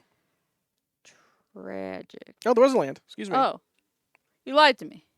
He is hiding it. But no amulet means that he doesn't get access to that mana immediately. Which is okay. He now has access to 6 mana next turn, so basically all Andrew needs is to draw one of his 8 copies of Titan. Yep, and here's the play. Sorin minus into Vein Ripper. 6 mana, 6/5 flyer. Ward, sacrifice a creature. Whenever a creature dies, drain target opponent for 2. Yeah. Part of the fun part about Vein Ripper, right, is that on the surface, you're like, okay, I cheated in 3 mana to make my Vein Ripper, but so it's quote unquote just a 6/5. But next turn you get to attack with it, and then when you sacrifice it, or not, you get to like bolt Andrew with the Sorin ability, hypothetically, plus the death trigger to siphon for 2 damage. So it's more than just a 6/5 with a couple more chip shots. Vein Ripper can represent close to 15 damage. Yeah, if the Sorin gets to live, it represents a ton of potential damage there. 1 ring cast from Andrew means that we're not going to do damage just yet from Alex. Play a tapped Blood Crypt here. Tick up the Sorin because we can. Amulet 1 ring is pretty strong. I agree. It's a very scary turn. About to reach chapter 3 on the Urza Saga as well. What else can they grab besides Amulet? Is there anything else that they bring in? What else do they have, Bryce? Expedition map, Pithy Needle. Yeah, a couple bullets like that. That's the problem, though. People call the 1 ring the staple together Time Walk Ancestral because he got to, take no damage, just be safe for an entire turn, and now he's going to draw 1 plus 2, that's 3 cards, and dig towards that Titan. The perfect bridge card that I've ever seen, to be quite honest. Indeed. Big draws here will be an Arboreal Grazer. Is that a Titan? Oh my gosh. Probably. He plays 8 copies, right? He plays 8 copies. Oh, because Summoning Pact? Yeah. Summoner's Pact? Mm-hmm. All right. After the draws, the Urza's Saga Chapter 3 will resolve here. Is there a saga target that gets a Titan? Not that he needs it on Is his there, hand. is there a Saga target that gets a Titan? Yeah, like some kind of creature search or something like that. Oh, I see, I see. Oh, because you could. I guess technically you can get Expedition Map into Teleria West, into Bounce Land. It's transmute, etc., Mm. etc. But Transmute gets, I thought Transmute gets an artifact? It gets a creature? so transmute gets like the ability let you search for anything that has the same cost as the card. Teleria West is a land, so it can get zeros, and that's how you get Summoner's Pact. That's a huge Oh, part of why I see play because you can I see. not only play it as a tap land, untap it with map, but you also get to bounce it to your hand and then use the transmute to find your pact, which finds your Titan.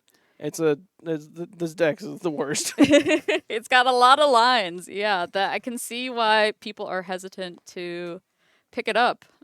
as, it's as it's a little complicated. as he does find the map here, we'll see what he wants to do with it, if anything. But a second amulet means that Ooh, okay. Alex needs to get him dead soon. Indeed. I think we're going to see him start to go through some of the steps that we outlined a moment ago. You can use the map to find the Teleria West. I don't know the math on it, right? Because you need Yeah. 3 to transmute, correct? Yeah, blue colorless. He doesn't have any blue mana going on right now, but There's some blue mana. yeah. So he gets Simic Growth Chamber actually. Hi, nerds, ragers, and gamers. Hi, house. Good to see ya. We'll see you soon. Towards the end of this month. Oh yeah, Looking forward do you to want it. to drive with us or what? Let's talk. Yes. Oh my gosh, that'd be fun. Need more car mates. Norm needs a carmate to be quite honest. That's fair. That's very fair. Hey, Ray. How you doing, friend? Miss ya. Does his name change every time or? No, they're all vaguely the same. Yes, I'd love to coordinate our travel over stream. Yes. Where will you be at 12:01 on April 19th? Dryad of the Elysian Grove, giving those extra land drops, all the colored mana. This deck just takes so long to do. I know, right? Like, just do the things. Like, We're gonna. It's hard to commentate because the actions are just any play the land. But then meanwhile we're searching and taking minutes to do things. No disrespect to Andrew, of course.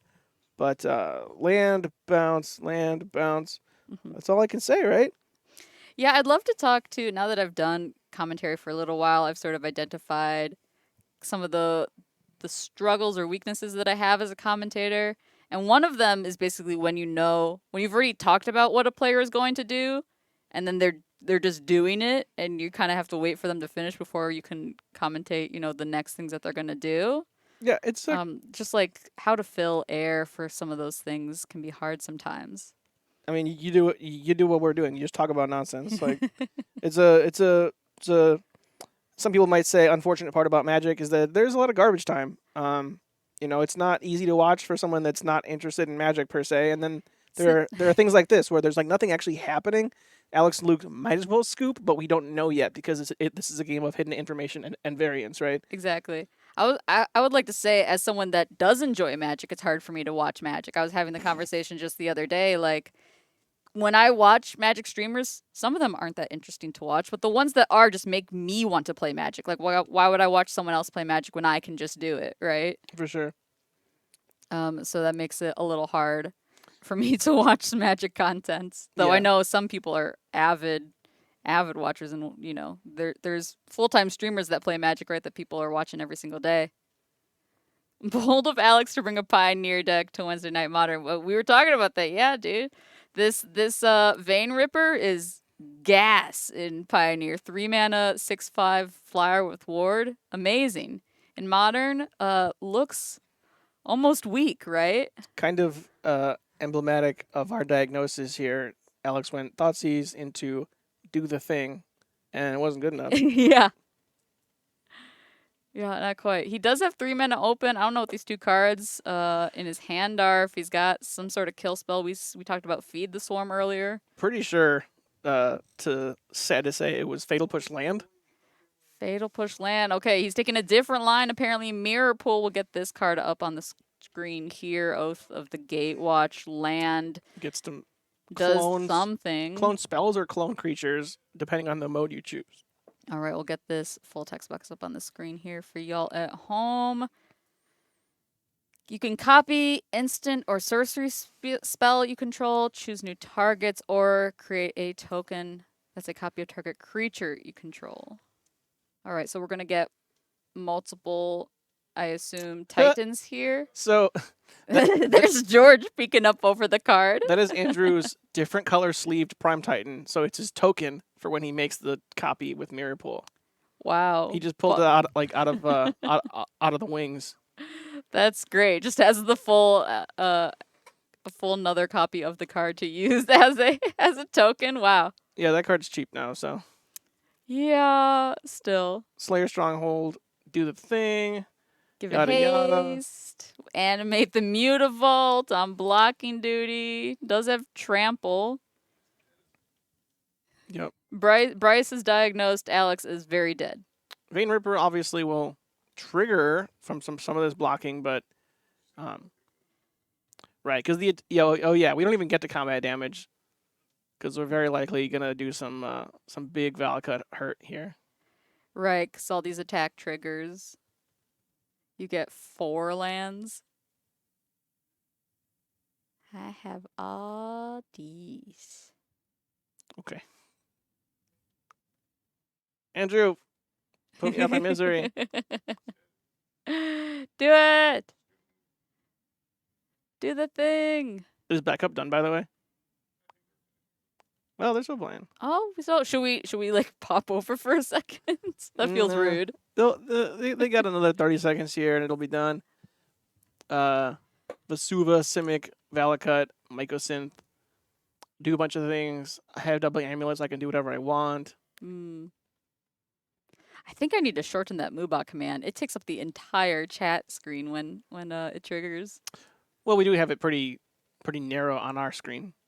That's fair. When you're watching on other platforms, it's not too big, but yeah, it could be. It could be a little shorter. Chunked down a little bit. Okay, shuffle. Here we go.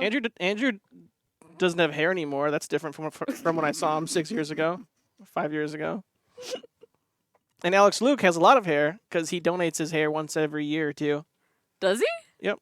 I didn't know that. Yeah, that's awesome. He just fully grows it, doesn't cut it, doesn't touch it, and then goes buzz cut every other year or something like that. Interesting. So we have, I guess Andrew is Alex 6 months in the future or something.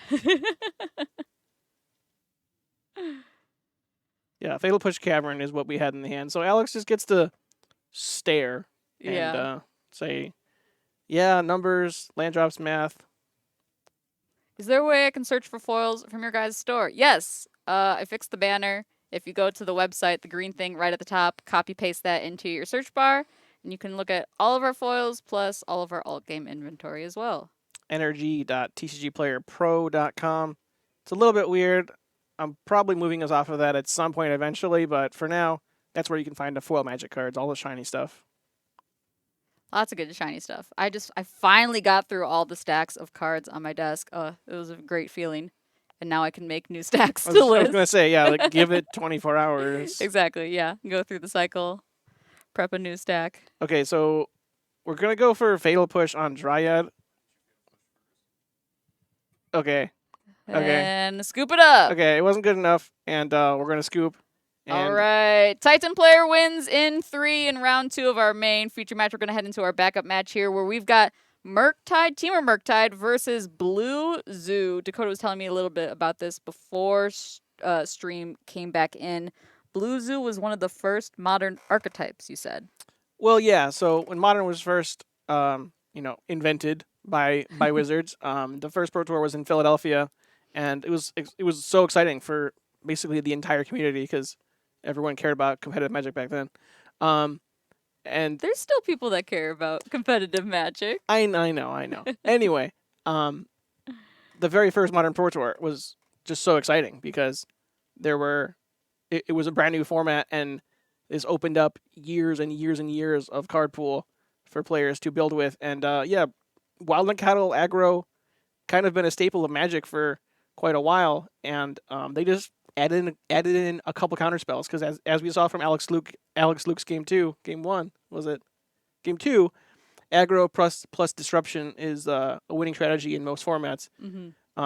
I think this deck is a lot different than what I'm describing, though. I'm seeing a lot of pretty recent cards. We got Surveillance, we've got Modern Horizons cards, we've got standard cards from the last 3 years. Very, very different from the Blue Zoo of old. Yeah, I think we're calling it Blue Zoo because it's Murktide with Domain. Yeah. Scion Murktide. 3 bindings on Ryan's side of the board. Pretty crazy there. I'm trying to figure out what exactly is underneath. I see a Brazen Borrower. It's Brazen Bower, Murktide, and Ragavan? Dragon Rage, I think. It doesn't look like the Dragon Rage text box. Either way. Lots of stuff going on here. Unholy Heat deals with Ryan's board, and we're back to their turn with Oh, Teferi. Teferi. What a house of a card. Down tick, draw.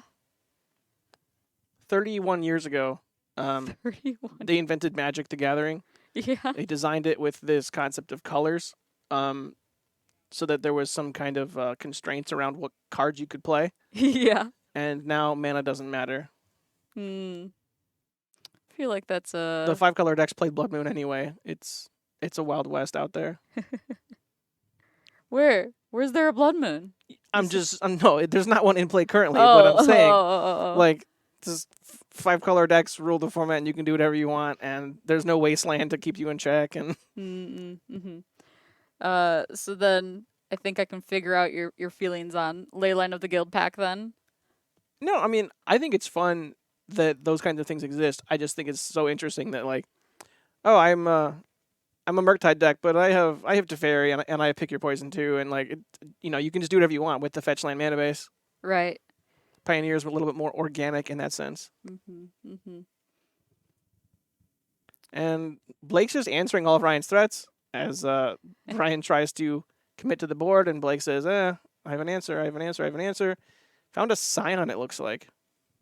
Yeah, only 2 mana for that guy. Full domain. Full domain indeed. No Leyline, so it's just a 4/4 flyer currently. Full domain the hard way, yeah. Fetch mana base. Subtlety. Flash that out just for some combat damage here. Okay, yeah, there's just end step flash, trying to get the W in before the round goes up. Yeah, Ryan playing very, very quickly here. Yep. And I think Blake has a hand of Flooded Strand. Unholy Heat, gotta send it at the... Oh, I assume Blake has a Delirium here. Gotta send it at the Scion because Subtlety does have Hexproof due to the Scion. Oh, does Scion itself not get it? No. Oh. It gives blue stuff. The only keyword it has naturally is flying. Oh, right, but it does when you have Leyline, but he didn't have Leyline. Right. Oh, wait, but he had He didn't have the Subtlety itself had Hexproof Sorry. because of the text box of Scion. Because Leyline is what gives Scion the colors, right? Yeah. Yeah, so never mind. All right, I believe that is going to be 2-0 for Ryan, and we more than likely going to be jumping into round 3 here very shortly. Yeah, thanks for staying with us, folks. We'll be right back with round 3. Don't turn that dial.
I wasn't sure if you're ready. Yeah. Oh, hi, friends, everyone. We are back for round 3, Wednesday Night Modern. Our players are ready to go here. We have Burn expert Adam Weiss on the right side of your screen, and May, forget how to say her last name, Merfolk Master on the left side. Happy face versus frowny face. You said the word master very loosely. What do you mean? Merfolk Master, Burn Master. Well, aficionado. That's their what, archetype that they always stick to. What qualifications do you need to be a master? Like, are they a black belt? Are they a 3rd degree? I don't know. They're both really good at the game, and they both play basically one deck. Lava Spike is going to be the play. Indeed, we'll see if this basically. I mean, yeah, Merfolk is mono blue. Mono blue versus, I guess Burn is technically Boros. Whatever.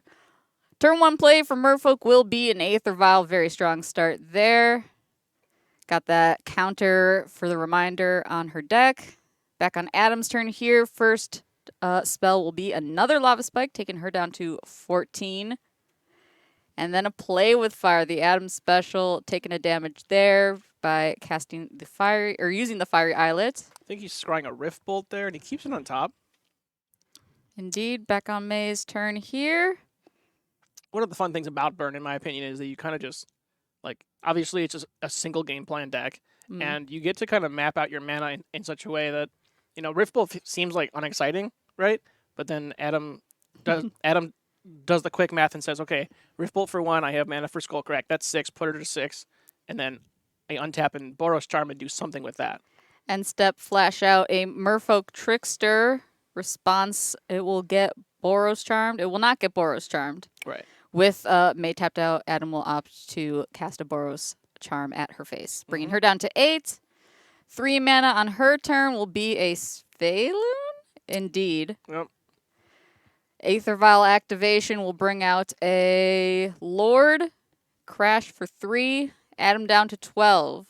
Rift Bolt off suspend brings May down to 5.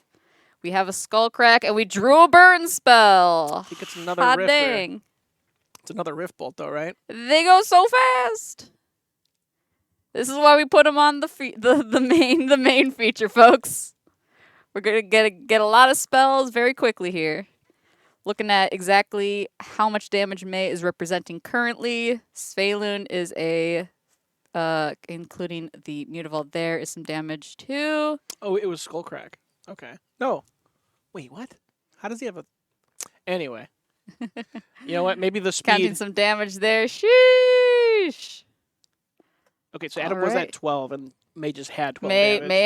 May had damage. She had Sphaloon, which is 3, 4, 4, 4, 5 with the Lord. Lord itself is 2, 6. Trickster 3 more. Mutavault 3 more is 12. Yeah, exact math there. Yeah. Producer Bryce says that was like 90 seconds. May won, right? May did win. We'll look at Game 1 loser Adam's deck list here. This is his full 75. He played this to a 3rd place finish in our Modern League. Would have finished first, but Leyland and the Guild Pack got printed and put a little bit of a rut in his plans there. His sideboard consists of a classic Adam 5x3, Strict Proctor, Path to Exile, Deflecting Palm, Exquisite Firecraft, and Wear Tear.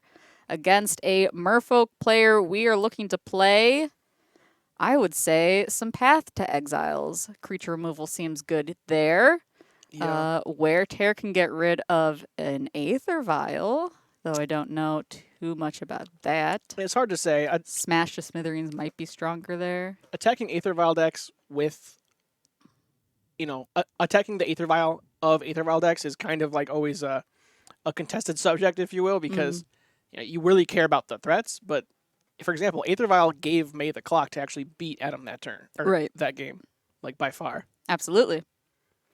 Yeah, she was able to outrace him there. Let's take a look at a Merfolk list as well. I don't believe she submitted her exact list, but this is one we've pulled off of Goldfish. Of course, recent addition to Shauna's Tiebinder really bring this deck back into relevance.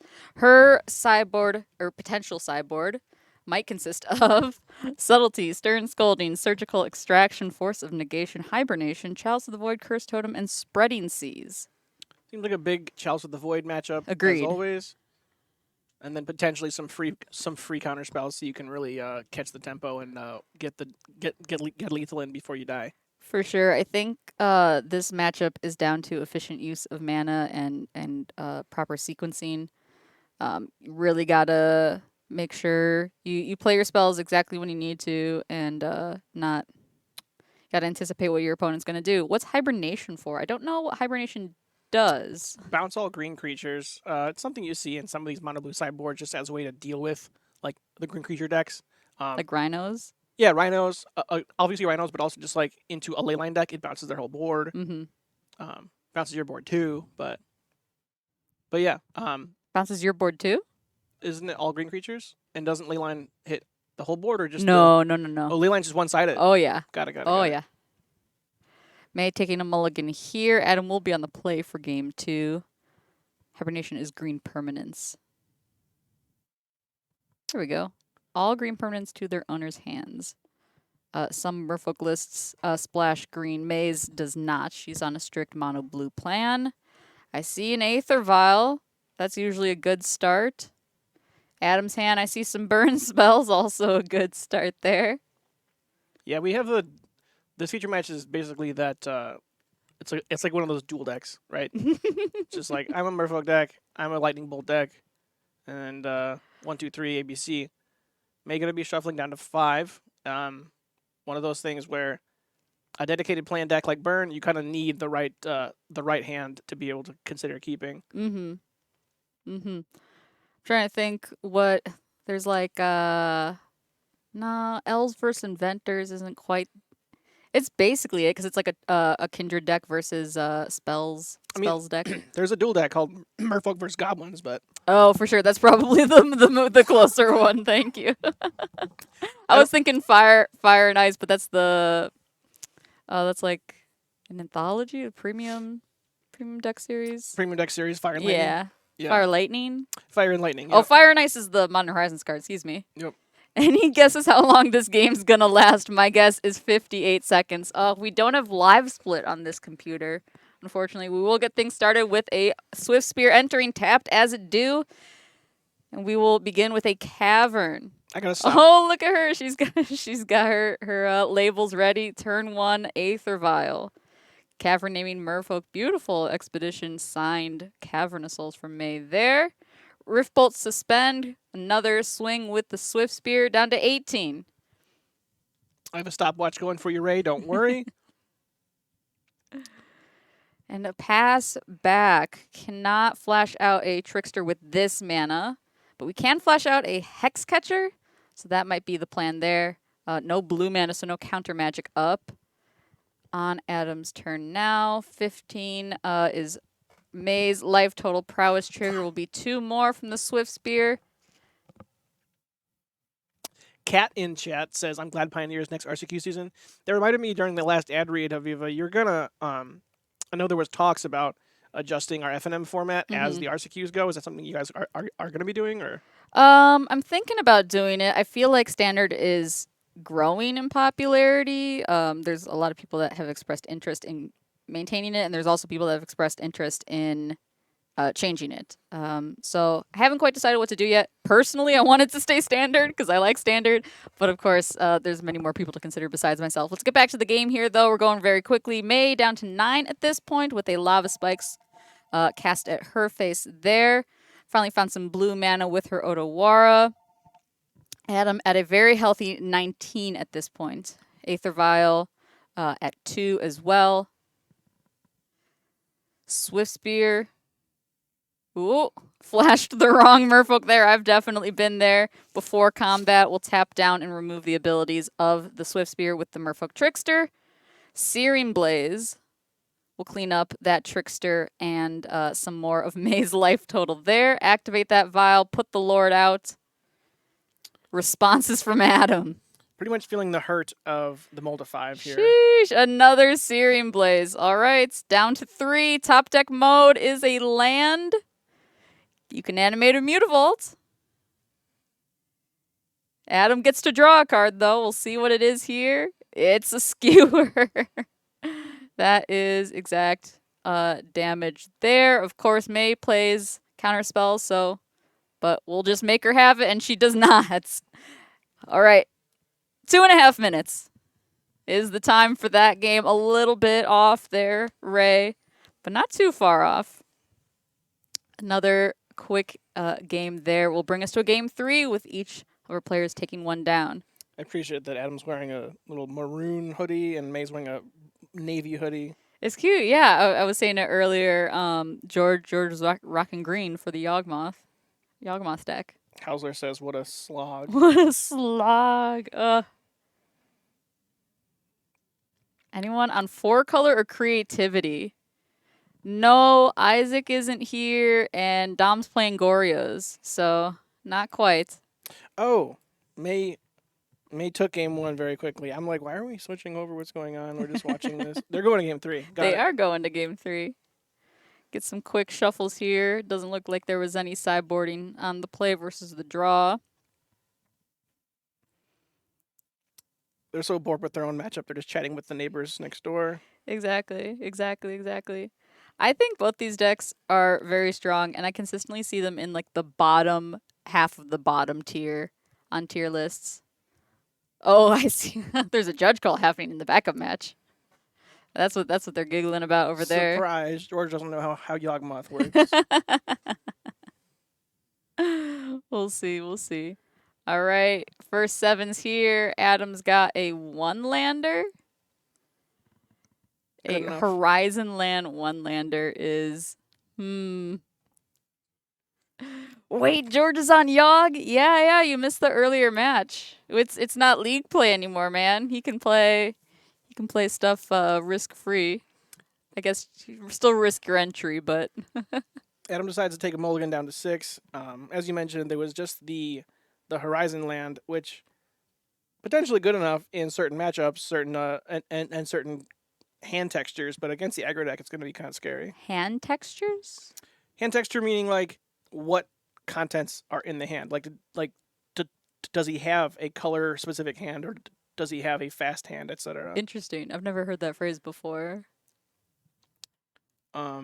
Second 7 out of Adam will be another 1-lander. You do see a sideboard card though in Path to Exile, as well as a couple more 1-mana spells. So this time it will be a keep. May will start us off though. Just an island and pass. No turn 1 Aether Vial this time. Play from Adam will be a Suspended Rift Bolt. Back on May's turn, 2 mana will give her a Silvergill Adept, revealing another Silvergill Adept. That is Draw disgusting. a card there. Classic play. You love to see it. Open house promo in Japanese. Very, very pretty. Back on Adam's turn. Rift Bolt comes off suspend at May, bringing her down to 17. Draw for turn will not be a land. And so the pass will go to May's 3rd turn. Crash in for 2 with the Silvergill, bring Adam to 18. Svelun will be the play. We will pass back. This does give Merfolk Ward, which might be relevant, though Adam tends to spend most of his Isn't it also spells at a player's face. Svelun itself does not have Ward, though. Or excuse me, Indestructible? Oh, goodness. No, it's Ward 1, but It is. Isn't she also like an Edric? Like What's that mean? Creatures, your other creatures will like deal damage and then you draw a card. Here's the full. Whenever Svelun itself attacks. Oh, when it attacks. Okay, I thought it was like other creatures damage. Mm-hmm. Okay. There's the full text for you there. More drawing cards. More drawing cards. Land for turn. Cast a Svelun. Yeah, these are like we said earlier. You know, the dual decks, the polar opposites, in that like they're both like the 4 of decks for the format. Yeah, absolutely. Like very few flex slots, if you will. Not sponsored. Hashtag kind of sponsored. Before the Svelun comes down, Lightning Bolt will clean up one of the Silvergill Adepts, the non-summoning sick one there, so May will not be able to move to combat with anything. Life tolls at 17 to 18. Adam still missing that second land. Will suspend a second Rift Bolt.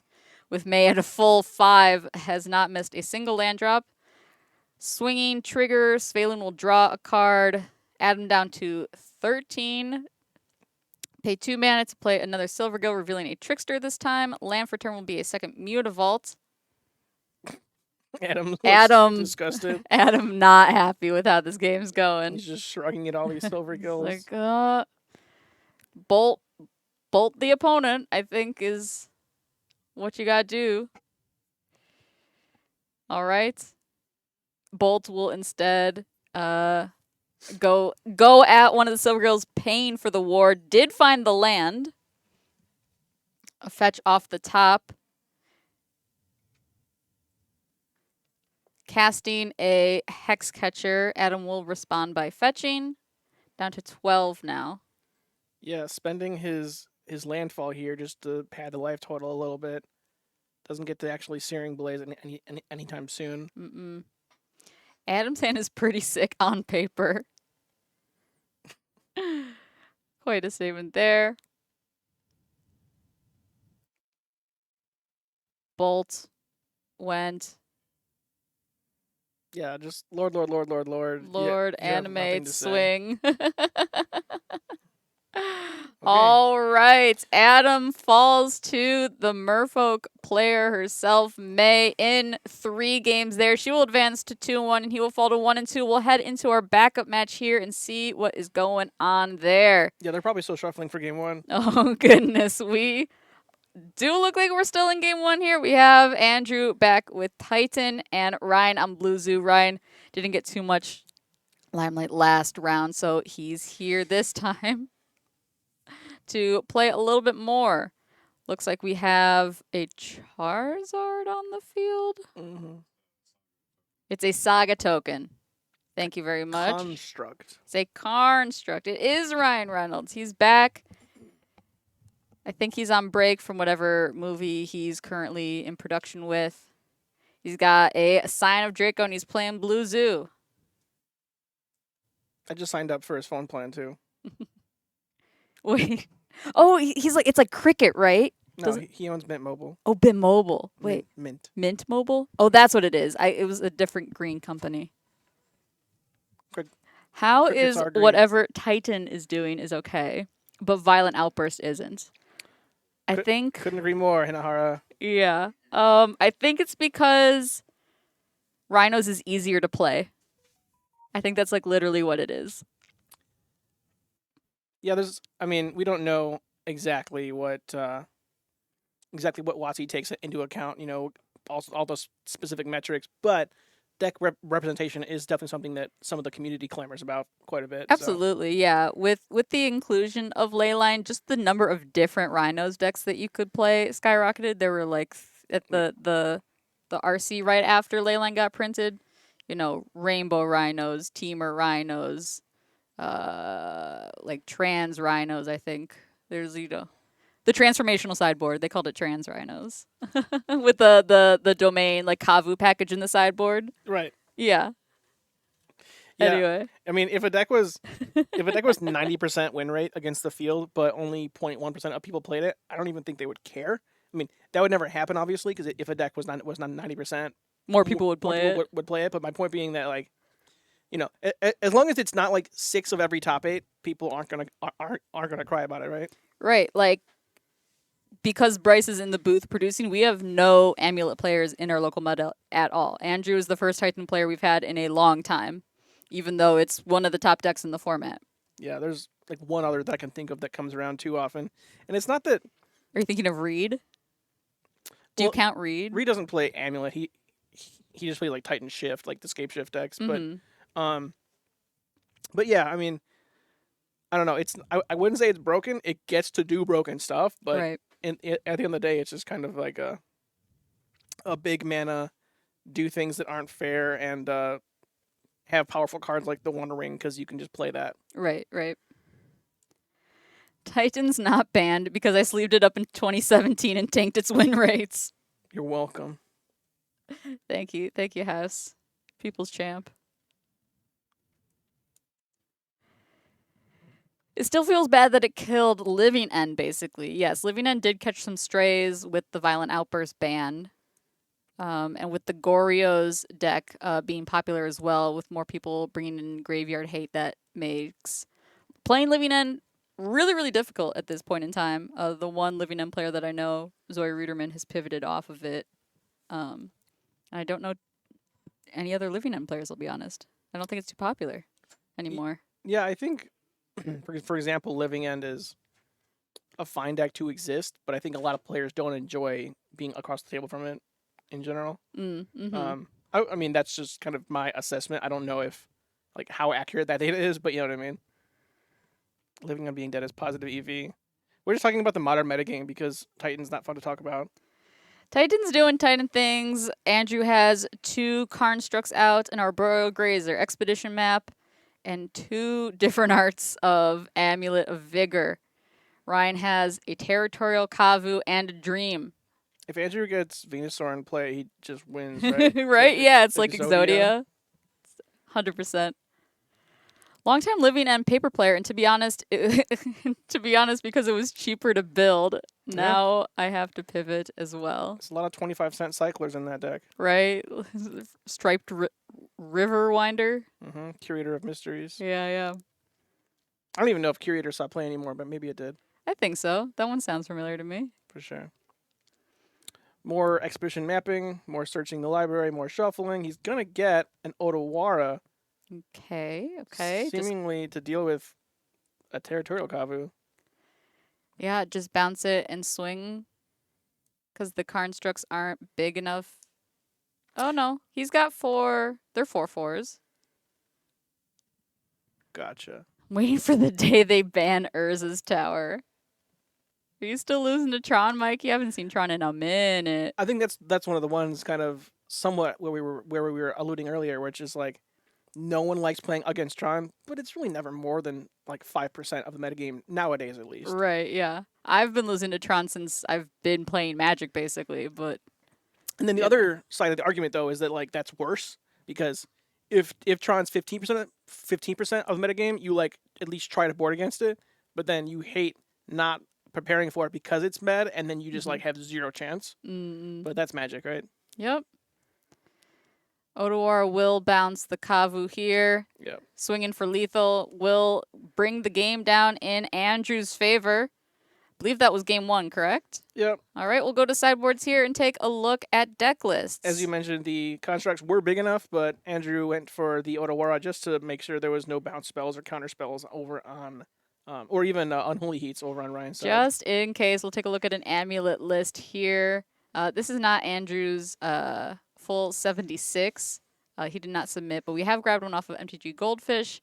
It's the same one as we brought up last time. I'll go over that sideboard one more time. Yasharn, Elishnorn, Mother of Machines, Thragtusk, Pick Your Poison, Dismember, Graft Digger's Cage, Relic of Progenitus, Spelunking Bajuka Bug with Seiju Who Endures, Gemstone, Caverns, and Radiant Fountain. All right, against a domain-based deck with creatures in it.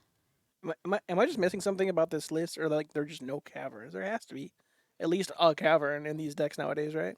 In Amulet Titan? Right. I mean, this isn't Andrew's stock list, but it is a stock list, and I'm just surprised to see no caverns.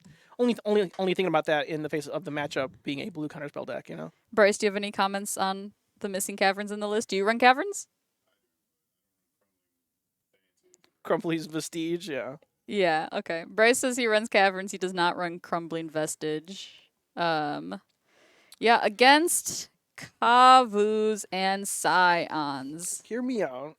Okay. Is Thragtusk a card? Because I just like that Is card. Thragtusk a card? I don't think so. What I mean by that is it a card for this matchup? Like, I think like surface level, no, but I just love that card against a fair deck like Murktide. Yeah. You know, it just requires 2 things. It blocks a Territorial Kavu most of the time. Good points there. Yeah, I think Amulet kind of just mulls to a good hand and does the thing. Dismembers seem good here. That takes down Scions and Kavus. Yep. Just bring in Elishnorn. That blocks and makes stuff insane in your deck. Let's look at a Zoo deck as well. I don't know exactly what Bryce has grabbed here. Domain Zoo, sure. Take a look here. It does have Kavus. It's got ley lines and bindings as well. This example, sideboard has Giganthan, the companion spot, Doorkeeper, Thrall, Flusterstorm, Pick Your Poison, Stern Scolding, Wear Tear, Alpine Moon, and Rest in Peace with that brand new, not OTJ, but Big Score art. Yeah, I like the idea of pick your poison a lot. Obviously, 1 mana to answer the 1 mana Amulet of Vigor. Alpine Moon, another anti-land strategy card, but Mm-hmm. Mm-hmm. Yeah, I feel like you got to bring in Alpine Moons, right? Doorkeeper turns off Titan, right? It's like a strict proctor effect, right? I So I then, can't yeah, remember. I couldn't remember if it was a Torpor Orb or if it was a Blind Obedience effect. You know what I mean? yeah, yeah, Well, yeah. We don't know obviously what Ryan has access to, but indeed. this example makes a lot of sense. Fable of the Mirror Breaker, just always a nice flex slot for any deck that has access to mountains. Yeah, absolutely. Yeah, so we don't know exactly what Ryan's working with here, but here are the potential pieces. We'll head back down into the action, though. And they call a lot of these multicolor decks like blank soup, and Yeah, I think Ryan's deck just is like equates to Ragavan soup. Like Ragavan soup. you just put a Ragavan plus good cards, and like it's Don't gonna do put something. Ragavan in a soup. Yeah, it's probably delicious. It is no. Oh goodness. Okay, okay. Can we pivot? Can we throw up an ad real quick, Bryce? Do you mind? I need to get that hair off the playmat. I want to freak out. If you have any questions about goings on at the store or the series, join our Discord. You can snap a pic of the QR code right there in the bottom corner. Get access to in-store promotions, pre-order announcements, and event announcements. You can also chat with any of our locals if you're looking to borrow cards, team up for events, or all that good stuff. So check out that QR code there. We have two different servers, one for the store, one for the series. Don't get them confused. This QR code links you to the store, right? Find out. I guess, yeah. Pull out your phone. Find out. Do it. You won't. If Let, you haven't already, make sure to hit that follow button for the stream and lets us know that we're doing a good job and gives you a reminder that we're going live because I tend to forget things. So if you want to check us out next week, we're live every Wednesday at 6:30 for Modern, live Thursdays every week at 6:30 for Pokemon. We are off this Thursday for Pokemon because our Pokemon team is currently in London playing EUIC. There's our full store schedule. A couple of notes for changes. Tuesday, Pioneer has been replaced with Lorcana. And Friday, we have added Standard to FNM as well. Boomer v Zoomer, FNM, Legacy, and Standard. let us know in chat if during off modern, like off league season, you want to see another Magic format stream. By the way, we discussed moving it around to Fridays, things like that, and we kind of like doing the modern thing, but if there's huge demand, we might consider it too. For, Yeah. for Legacy specifically, or Uh, Standard, I guess. Yeah, I think. Whoa, okay. Immediate. Legacy, Standard, Standard. Okay, all right. Bryce, put up a poll. Yeah. Bryce, do it. You got this. I would commentate some Standard, but I also want to play Standard, which is the problem. Yeah, you need to be our eighth. Yeah. Standard is the best format right now. I love it so much. I think we'd be more likely to find commentators for Legacy. Could you stream your RCQs? That's the problem that I was just mentioning is all the people that would commentate the RCQs want to play in the RCQs. With 3 of them in a season though for each store, it might be a little easier just because more people are queuing or just take one off and play in the others. I would absolutely like to stream our RCQs. I think that'd be great content. But then we also, need to have production and commentators, and it's logistical difficulty for sure. Everybody has great ideas. House will commentate? I didn't know that was an option. He was one of the first ones for the NRG series, or for Nerd Rage. Excuse me. I would love that. Tell them free snacks. Think they think they'd like a little bit more than that. Cat would commentate? All right, there we go. There you go. We got our commentary team. Brennan will do Pio. We'll send you your aptitude test in DMs. Apply now in the Discord. Pre-game effects from Ryan. We'll put a Leyline of the Guild Pack into play. And then he gets to play a land. Yes, he does get to take his turn, Andrew. Almost forgot they were on the play. We'll just play a fetch there. First land from Andrew will be a Valakut. Feel like that's a sign of weakness, right? I don't think that's... Yes and no. I mean, it means he doesn't have untapped land Amulet, but... Means he doesn't have untapped land Amulet. It means he doesn't have green source Grazer. Honestly, I see just like 7 more lands in hand. I saw a Boseiju. I didn't see much else. Ryan will fetch and grab a Thundering Falls to Surveil. will pitch a Murktide. Murktide. Oh, I can't say that one, Mikey. That's not a nice thing to say. Rickman's a scrub. Oh, okay. Alpine Moon. Alpine Moon naming something. Valakut. Gotta be Valakut, right? Valakut, Castle Garenbrig, maybe. Sure, sure. Pull up Alpine Moon, because its wording is so specific compared to Blood Moon and, Exactly, yes. and Blood Sun, all those different things that it's important to get accurate. All right, let's go look at this text box here. As Alpine Moon enters the battlefield, choose a non-basic land card name. Lands your opponent control with the chosen name lose all land types and abilities, and they add 1 mana of any color. So Valakut doesn't have abilities and doesn't have any types. Yes, so you can name if that was the chosen. Yeah, that's generally, I think, the pick, right? You could name. It could be you could get cute and name a lot of different things in the deck, honestly. But right. It could be Garenbrig. It could be like Slayer Stronghold. Right, or... Slayer Stronghold, Teleria West. I think it's a little bit contextual on your hand, but I gotta tell you, I love getting Path to Exile, Besage You, Assassin's Trophy. Like, it's like, okay, sure, kill my thing. I gotta land. I don't care. Kind of telling that he hits the ley line and not the Alpine Moon. So Andrew just doesn't care about the Alpine Moon. Yeah. I wonder. Okay. The draw for turn was a Scion. He also has another ley line in hand. Can shock in and have the correct mana. I forget what 4 colors Leyline is. It's everything but black, right? We do a full domain, so the Scion just costs 2. Leyline is all 4 colors. Or it's non-green, but then they're all hybrid green. So it's right, that's what it is. Yeah. Thank you. It's got hybrid costs. I forgot. It's Woober with green halves. And importantly, the Beseju allowed Ryan to get a Zagoth Triumph, so now he actually has the black and the green for full domain. Back on Andrew's turn here, Arboreal Grazer will put a bounce land into hand, and now we have 2 bounce lands. Boseiju, Valakut back in hand, 1 ring sitting in Andrew's hand as well. Can be played next turn. This Arboreal Grazer also does a neat thing called blocking flyers because it has reach. So that might be happening here in a second. It also doesn't have Defender, and it makes me so angry every time Arena is like, do you want to attack? No. you want to attack? No, pass. It's a 0-3. Leave me alone. I want to like errata it to have Defender. Mm-hmm. Even though Leyline gives Scion all these different things, including Vigilance. So Ryan will go to attacks here and just tap it forward. Sorry, go ahead. Oh no, I was just saying that it would be quite the treat to see Andrew suited up with a Slayer Stronghold at least. get through those final points post Valakut. Do that.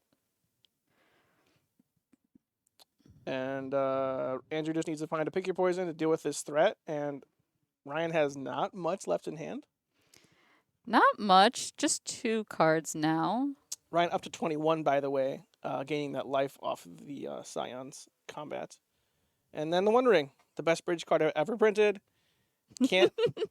What? Sorry, you just sound so bitter when you say that. No, I actually just love, like, I don't play, like, Magic anymore. I just buy cards now. But, like, I would love to play a One Ring control deck because you just, like, counterspell, kill spell. All right. It's in your commander deck. Yeah, it's freaking great there, too. I know. It's messed me up. Yeah.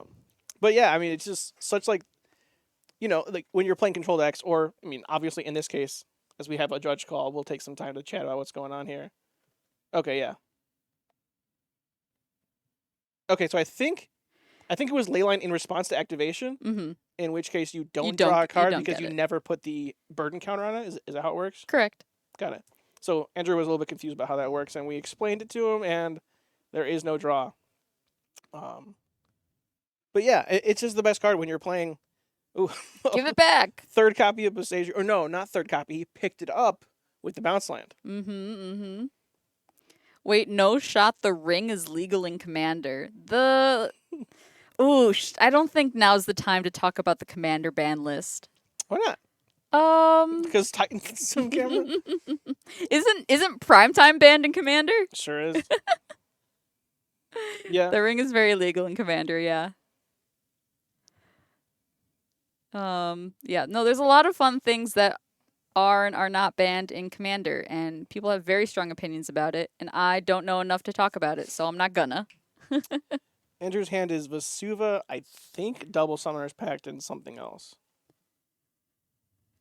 Don't know if that's relevant here, but Ryan just still has his threat. Gonna get the beat down again into this 0-3.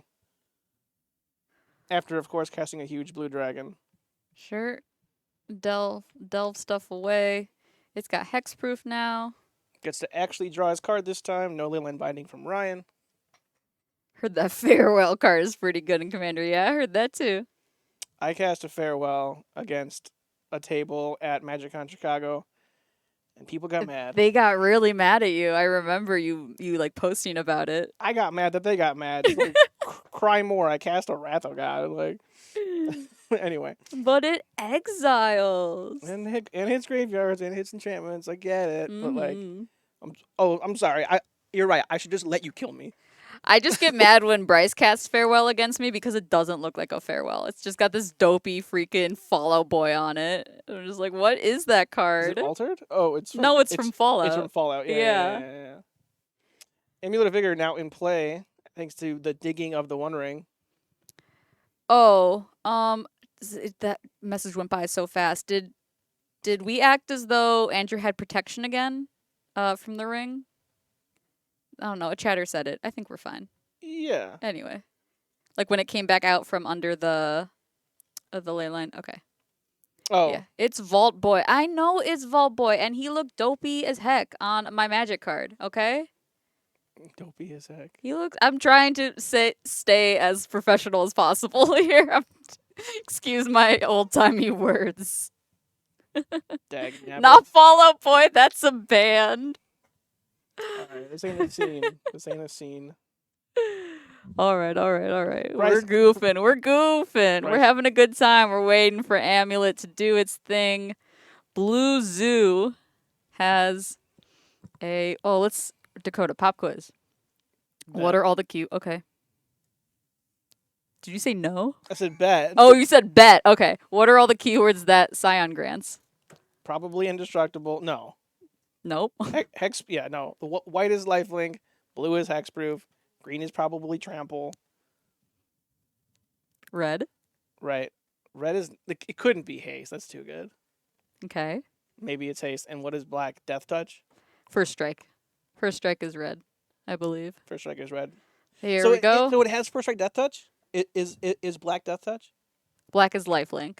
Okay, Vigilance black is white. Oh, right. Yep, there you go. All right, you got 2? You got 3. 2 because you technically said white was lifelink, which is black. I'll give you a 2.5. Okay. 50%. Chat, did you get it? Yeah, they all play modern. Prime time on the stack. Thinking on the stack. Oh my gosh, I forget who I was playing against. I think it was Richie, and he every time I cast a spell, he would say thinking. Are you just like thinking on the stack. just roasting the man on our channel? No, I just think it's funny. I've seen other blue-white players do it too, but he's the most recent one I've played against that did it. Yeah, I think it's. I think like Kyle does it too. I tend to do it sometimes too as well because you want to make sure that they don't think you're just like spacing out, like you're just tanking through like the motions, and you want to kind of like break the silence to be like, I don't know. In my opinion, it like helps the opponent not just be like waiting in silence and getting annoyed. You're like, I'm still thinking, sorry, thinking, you know. When they go and start flicking their cards, I feel like that's pretty clear. But Yeah.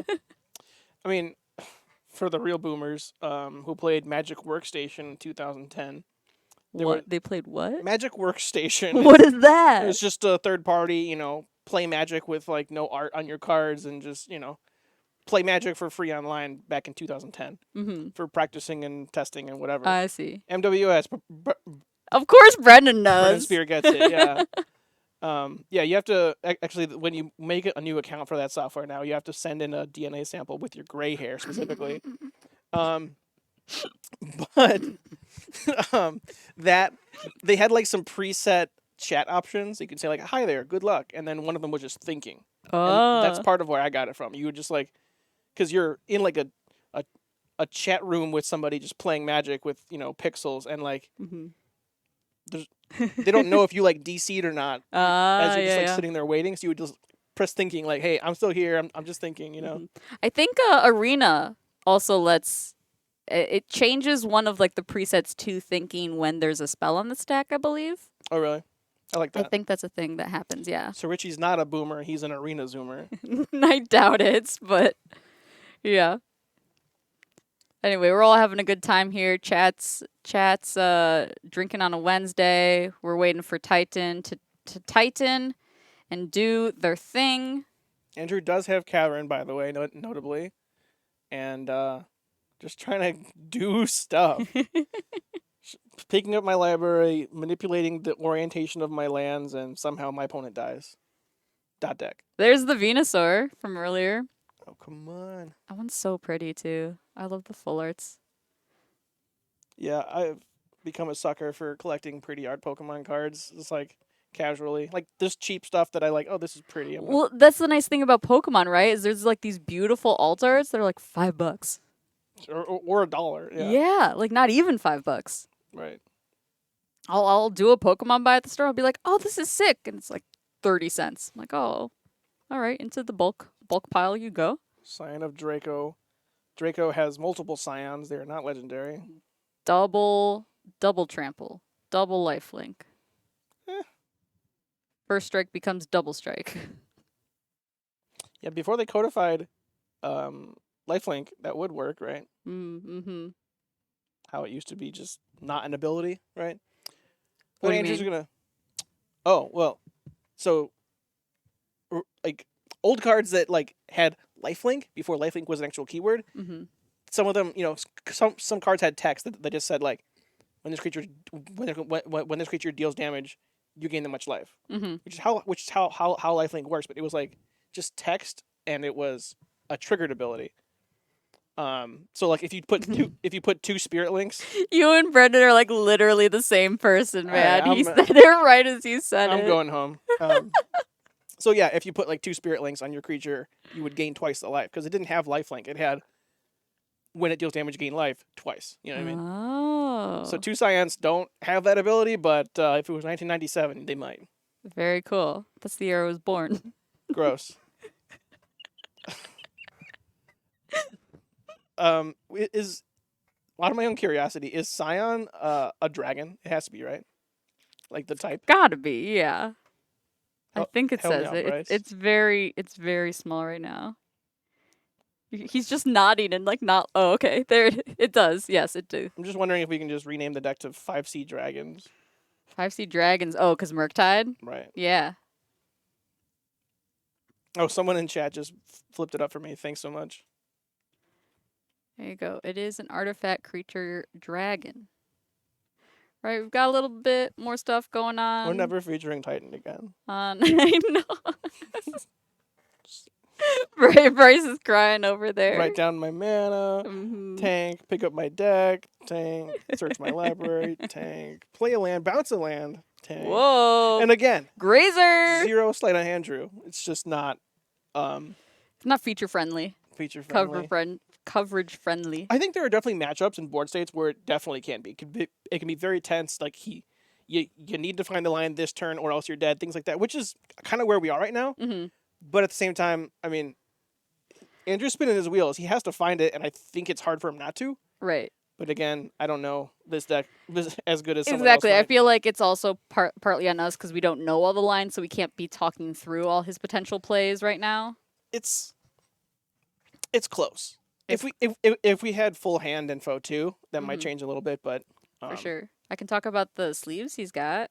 That's a thing we could do. Go on. Oh, sorry. He's rocking the new Dragon Shield Dual Mat Power. Power. Is it Power or Soul? I forget. It's Power. Yes, it's Power. Interesting. Pick them up now at your friendly local game store. Yeah, for sure. Yeah. Can you wait until after the match? Here, just bring it back. I here. guess. Well, I'll bring it out to you in a minute. All right, cool. Sorry about that. We have someone signing our Nerd Rage, the card that we were so kindly by Wizards allowed to spoil on Twitter. Just kidding. No, we weren't. Nerd Rage Gaming. Not salty about it. It's okay. Okay. My signature is terrible, but we're going to sign this copy of Nerd Rage for Kai. Yeah, were you here last week, Kai? Okay. Yeah, because Dakota gave one out to everyone, right? I threw out a stack to everybody. Andrew, is he dead yet? This is like the worst commentary ever, but I don't care. There you go, friend. Thank you. We changed the name of it like just now. I had him rename it, yeah.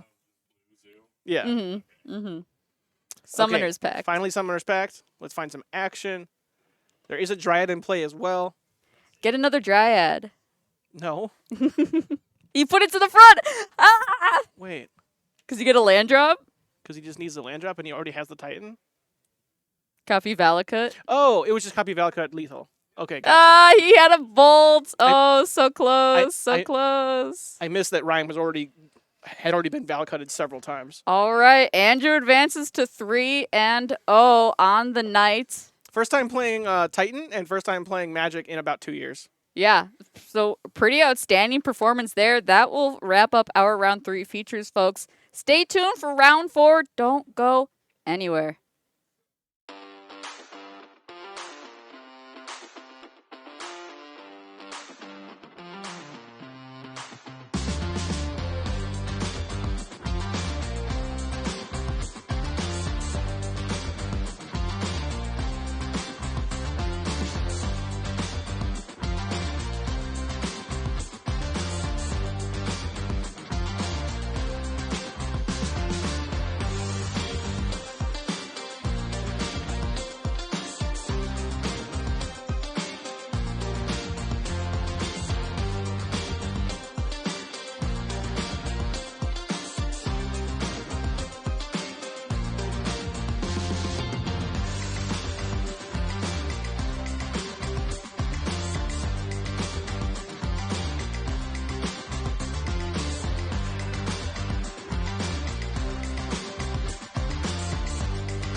Welcome back, folks, to our fourth and final round of the night. We got the commentators out in the feature match area. Flex slot teammates Dom and George ready to duke it out.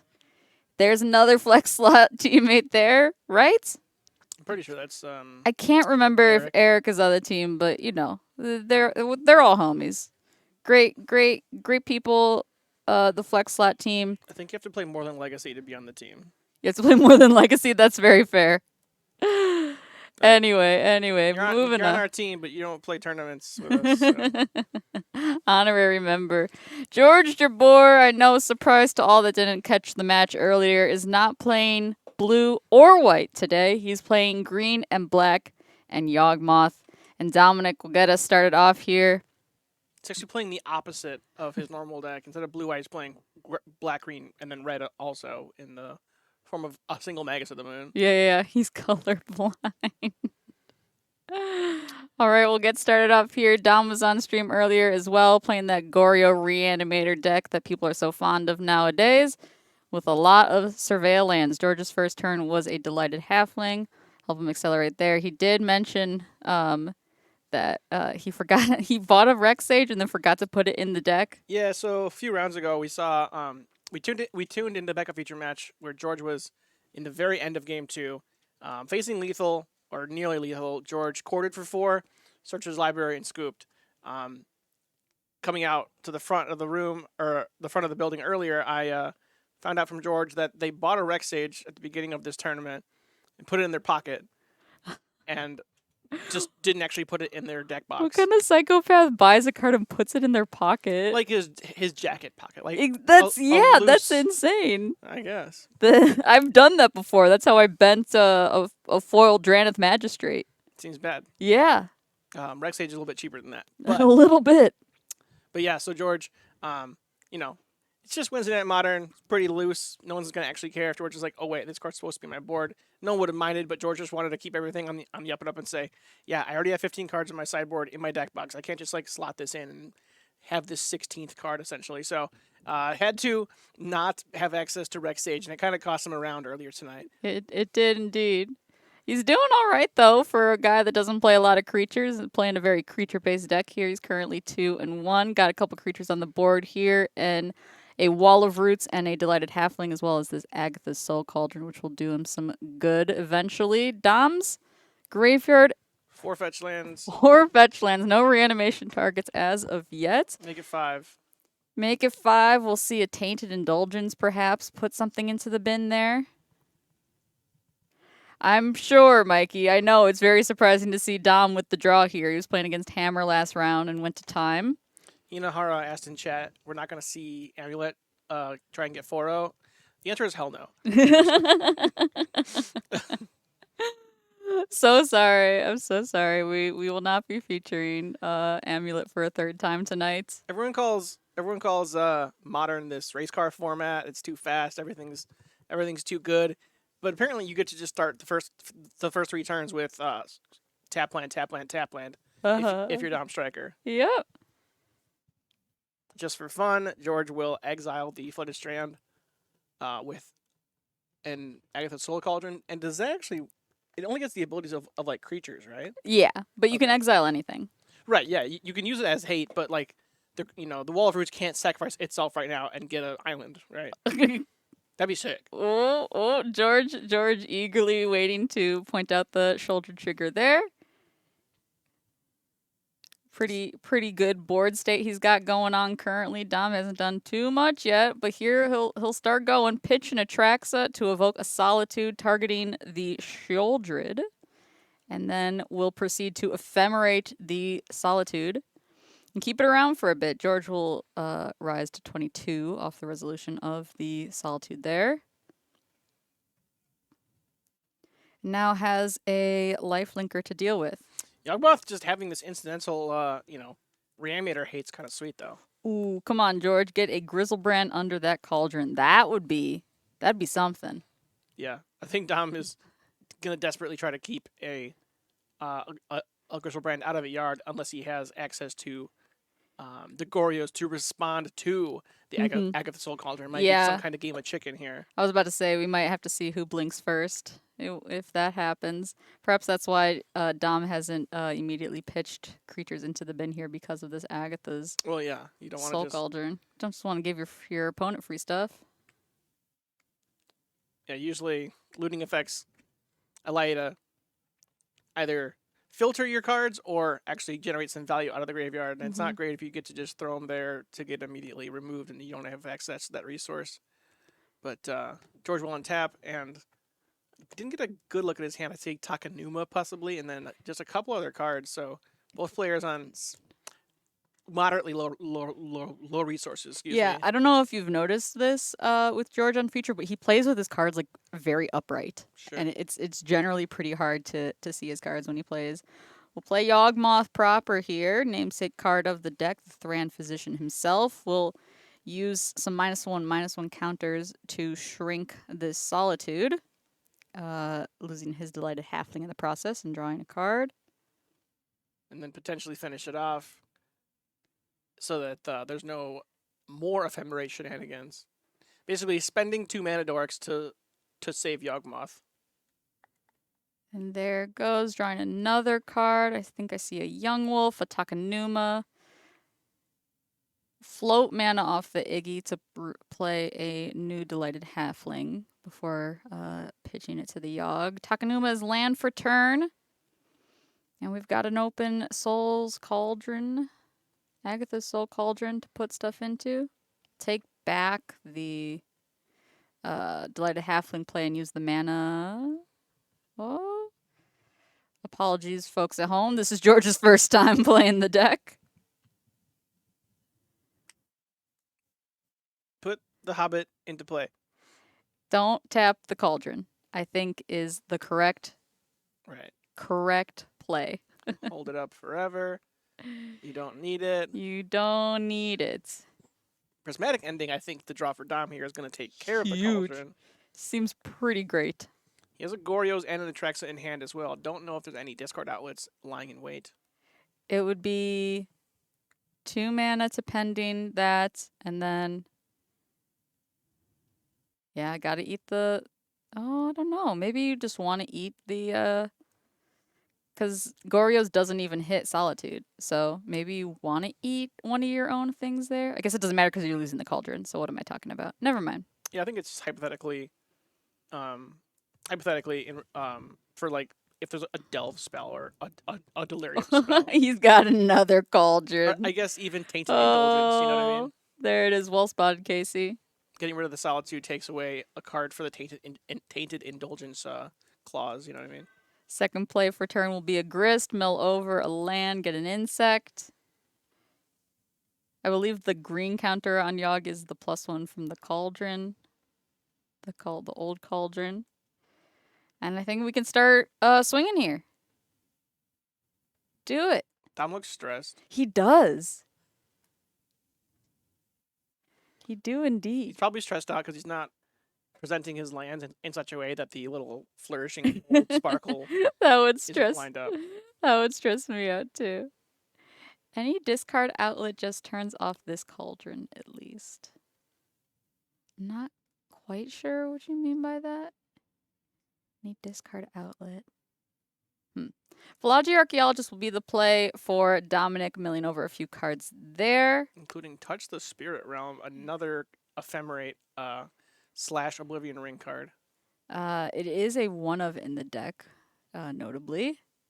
Oh, because you can Gorios in response to that. Yeah. I see. Thank you. Thank you for walking me through how modern decks work, chat. I really appreciate it, non-ironically. It sounded really sarcastic. I know, that's why I said it. I understand I have issues with tone sometimes, so I gotta make sure I communicate that. George has 1 card in hand, but he has like all the main tools that this deck needs. It has Cauldron, Ooh. it has Grist, it has Yawgmoth. I think we're just needing an Undying Creature. Is that all we're missing here? Yes. In the meantime, you just make a bunch of bugs. Yeah, we're just going wide here. Are we really gonna do this, George? Gonna start shrinking? I don't know, just like swinging? Just like going? You just dig for a combo, right? Yeah, I guess that's usually the plan. We did mill over a Court of Calling, which is generally the card you're looking to find. Also, 6/5 knows Yeah, what's up. You just want to draw cards. Like, well, why would I end the game when I can just draw cards? we do know this. I think that's A. Hello, friend. We will move to combat here. Now the archaeologist is -1/2, right? Is the stat stat line there, so we can swing with this 2/2 insect and the 3/5 Yogg. Mm-hmm. Hello, friend. Dom stares at his hand with a tainted indulgence in it. Seems to be the only action he's got currently. Of course, he can choose to block or not. I don't know how much he values an archaeologist, I'll be honest. Not much. I wouldn't think so. Often the decision to chump block is just based on, can this chump block more damage later? But Indeed. and is he just gonna finish it off? Interesting. Looks like just like Ace said, George just want to draw cards. Drew Right. an undying creature there, so that's good. Yeah, Young that's wolf. huge. Like we said, I mean, you don't need your dork. You just need to like dig for combo, and Yogg's very good at that, right? Mm-hmm. Which you can definitely do now with undying creature. Oh, Yogg has pro-humans. Oh my gosh. Oh, is Sludgy a human? Yes. Sure. And we've talked about this interaction before as well, and I forgot. Mm. Thank you.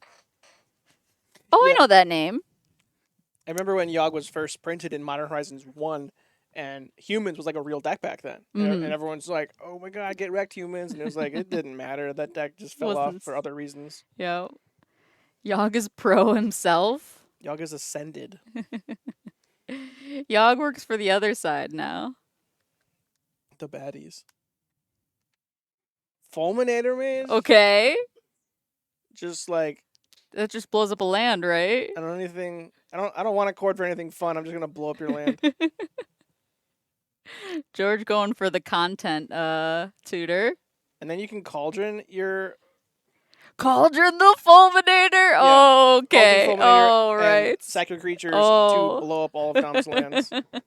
That's actually a sweet reason to have that card in the main deck. I didn't think about that with Cauldron. You get to just like Oh, shoot. cycle, if you will, your undying creature and blow up their whole mana base. Okay, that's actually a pretty fun play. Let's go into sideboards here and take a look at some deck list. Here is Dom's deck list, like we saw earlier, rocking that 61 card special main board. We'll take a look at the sideboard once more. We have Drana and Linvala, Ashiok Dream Render, Teferi Time Raveler, and then some non-Planeswalker cards here. March of Otherworldly Light, Purify the Grey Force Negation Supreme Verdict, and a single Cursed Totem. We talked about Drana and Linvala earlier. It does appear to be for the Yogg matchup, in addition to the Cursed Totem, so we'll probably see those included here. Yeah, I'm excited to see them hopefully make an appearance and actually see how they do. It's only 4 mana, and you obviously, like we said earlier, have access to it with the ability to mill over them and then Goryo's them yourself. Mm-hmm. Make it easier to find them. Yeah, absolutely. I know. This card does not see a lot of play. It is a team of card from March of Machines. There's the full text of it in chat there. Thank you, Casey. Let's take a look at George's deck list as well. He's rocking Yogg, of course. We'll see exactly what tools he's got. You'll see that that Fulminator Mage was main board. There's one main, one side, yeah. And I think, yeah, it's like crazy. we said. I didn't even, clock that. One in the main just to have access to that line where, well, okay, well, I'm just going to blow up your board and you just can't possibly win. All right, we'll take a look at his sideboard as well. Soulless Jailer, Endurance, Fulminator Mage, Magus of the Moon, Rex Sage, Shoulder of the Apocalypse, Fatal Push, Pick Your Poison, Thoughtseize, and Force of Vigor. So it's Soulless Jailer, Endurance, and you don't need anything else? Dom's mana base is non-basic enough that Magus feels pretty strong here. That's true. We talked about the iffiness of Pick Your Poison and Goryo's because of Pick Your Poison sorcery speed. Yeah, I can see a universe where George is tempted to bring that in, but I wouldn't recommend it. Yeah. So I think Endurance and Soulless Jailer are definitely good calls here. The question inside out seems pretty strong to just take out Bowmasters. That card's been looking weaker and weaker in the format as of late. Dom does play cards like Faithless Mending and Tainted Indulgence, so that might still be okay. This Walking Ballista main is funny, so that might be a cut there. Yeah, it's easy to like reach for the one ofs to trim, and at Yeah, the same time, the cord slash draw my deck decks like to have access to those bullets too. the sort of toolbox kind of thing there. Yeah, I think there's definitely a general plan that we have outlined here for both these players. We'll see exactly how they sideboard as they shuffle up here. A saying, I don't know if Dom needed to scoop there. Talking about the sort of lines of play that could have happened had we proceeded with that game. Um, but it's all good. We're playing Wednesday Night Modern. We got two teammates here in the coverage area. Maybe we'll have one of them in the booth for a little winners interview after this if they're feeling up to it. You can do that. I did it last time, yeah. We'll see. Fortunately, Modern uh it's always our latest events of the week, but people were doing okay tonight and wrapping up. We'll see if I eat my words here in 45 minutes. As Dom is on the play for game 2 of our final match of the night, of course, starting off with a Surveil land. Opt to keep it on top, and George will respond with his first turn being an Ignoble Hierarch. Is that hedge maze? It is Hedge Maze. Okay, it just doesn't look that green, but the words look like hedge maze. They're so short, right? Like it can't be any of the others. And like, yeah, it's just off color surveillance because, but Yeah, I play that. Haven't you seen it? no. Yeah. No, you don't play standard. Remember. Pretty strong plays here for George's second turn, a Young Wolf and Agatha's Soul Cauldron. Dom looks very unhappy to be playing this matchup. I think it's pretty rough for him. Yeah, Soul Cauldron deck seems like really nice. It's interesting to me to realizing that was the hedge mates too, because he doesn't have, I think, any use for the extra colors. Like Wow. there's no splash, right? It's just I'm a graveyard deck and I want to surveil a lot, right? Mm-hmm. Faithless Mending being cast, pitching double Goryo's Vengeance. Don't need it. Interesting plays there. My dude Zero will tomorrow's Thursday night Pokemon coverage be Temporal Forces legal. Our Pokemon local will be Temporal Forces legal, but unfortunately we will not be covering it as most of our coverage team is currently in London playing in the EUIC. But we will still be hosting locals if you're in the area, but unfortunately coverage will not be happening. Pitching a second Faithless Mending here to evoke a Solitude. Flashes his hands. It's just, yep, I also have this Ephemerate. Kind of just waves his cardboard and says, those are dead. Best of luck to the locals at EUIC. Thank you very much. We have a very strong team. We're very excited to see how they perform this weekend. We'll be cheering for them. See, this is the Dom that I first met. Yeah? Yep. Really? Yeah, the very first time I ever met him, he had placed an online order for our website, and we had a version error in one of the Karn Liberateds that he purchased, Mm-hmm. and I had to go out there and say, hey, here's your order. Really sorry, we had a weird inventory error thing, but I have the Karns for you. Just one of them is like Modern Horizons 15, or Modern Masters 15, and not New for actually, something like that. And he had this very, just like right now, very game face, very stoic, very just like no bullshit, if I may say, face on. And I was like, yeah, he wasn't angry, he wasn't rude, but he was like very calm and serious compared to like He's like the toxically positive fucking performer. Whoa, I'm swearing. Anyway, compared to the performer we have every single Wednesday night here. For the Modern stream. And yeah. so now he's back to like what I knew. He's like, that's so interesting. face. Yeah, I feel like I've only known Dom as a very outgoing, energetic kind of guy. It's very fun to see him in coverage, very keyed in here, very tuned into playing this game. He's got to really try his hardest. I'll be honest. Going for $40 a store credit here if he 301s. Against a very rough matchup as well. George, on his turn, going to play a Grist Mill over a Yawgmoth and get a little bug. A little cute insect token. Pig from Boar's Hat. Oh, that's what it is. I couldn't parse what it was. That is a Boar's Hat token. Very cool. Pig. Is there a pig token in Magic? Yeah, Curse of the Swine. Oh, there you go. Theros, blue X. Uh-huh. You want to know what it does? Yeah. You, It sounded like you were, oh, no. ramping up to You it. exile X creatures and turn them into pigs. Oh, cool. I remember the first time. It reminds me of the first time that I saw the card Frogify, Mm-hmm. Pongify. Excuse me. They're both cards, yeah. Yeah, and I just like or Turn to Frog. I think like all of them. Yeah, and I was just like, Oh, yes, yeah. that is Turn to Frog. that is that card. That's what that card should do. And I- I just like love clean design like that. I love the card Snake Form when I first got into Magic because it, did the same thing as Turn to Frog, but you also drew a card. I don't think Turn to Frog draws a card. Maybe it does. Power creep. Anyway, Dom has at least a board presence here. He does. He's got these two elementals.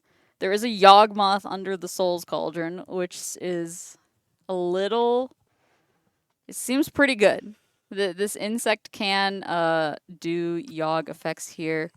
Activation of Grist will mill over a Thoughtseize and get another insect. Subtlety gets to get a little bit of beatdown. Solitude trying to do the same, but it doesn't fly, so it's going to be stopped by all the bugs. Indeed. Not to mention these Yogg activations that are potentially going to clear the board. I mean, yeah, you got this Undying creature now. It seems very strong just to get rid of this lifelinker if your plan is beatdown. How many more Modern Horizons sequels are we going to have until there's #ban Young Wolf?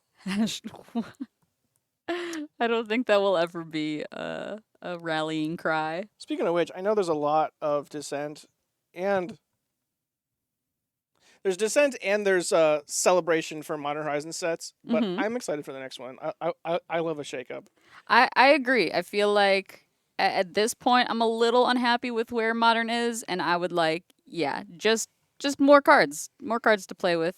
Yeah, I don't have a strong indication or inclination, indication, whatever, on whether or not Modern's leaning towards good or bad right now. But I just like when there's like a shakeup. Absolutely. That's my favorite part about Standard. When a new set comes out, it feels like a brand new format almost. Right, there's more influence on a smaller card pool for sure. Yeah, Not to mention rotation. Right. Modern is always just bad. Yeah, 12 years now, and at any given point in time, there will be 50% people saying Modern's bad and 50% saying Modern's great. As Dom will shock in a Hell Fountain, I believe. Or maybe it's a Skyland. Surveil Land, yep. All right, there we go. All right. George actually using the proliferate effect, which I feel like we almost never see with Yogg. Yeah. And George just gets to sit here with a cauldron. And And I know, it's just like Dom is just so under lock. Right. I'm sorry I interrupted you there. No, that's what I was saying. Like, George gets to sit here and just kind of like hang out with his cauldron and dare Dom to have any access to actually playing the game. Because I mean, he has the pitch elementals for some value, for some control, for some jockeying of position. But at the end of the day, like Crystal Brand attracts is like the real beef of his game plan, right? Yeah, I think he's about to Prismatic Ending. Yep. Prismatic Ending will go at the cauldron here. George will use his last priority window to eat. Solitude just cuz. And maybe some other stuff. There we go. Just trying to figure out where to place that final +1/+1 counter. We'll go on to the Young Wolf. So long as I can play either Hardened Scales or Underworld Cookbook, I will have a place in Modern. Another combo player. I haven't played against Hardened Scales in a minute. We've seen more Underworld Cookbook on the stream by far. Hardened Scales to me, I mean, it was like the first, like the predecessor of what Modern is to me, which is every deck is essentially combo aggro or aggro or aggro combo. It's like I'm a creature deck with a beatdown, but like if you tap out, I'm gonna kill you. You know what I mean? That's definitely what a Hardened Scales and potentially a cookbook deck can feel like. Not to mention Yawgmoth, obviously. I don't know. It just feels like every deck that's not a control deck is that nowadays.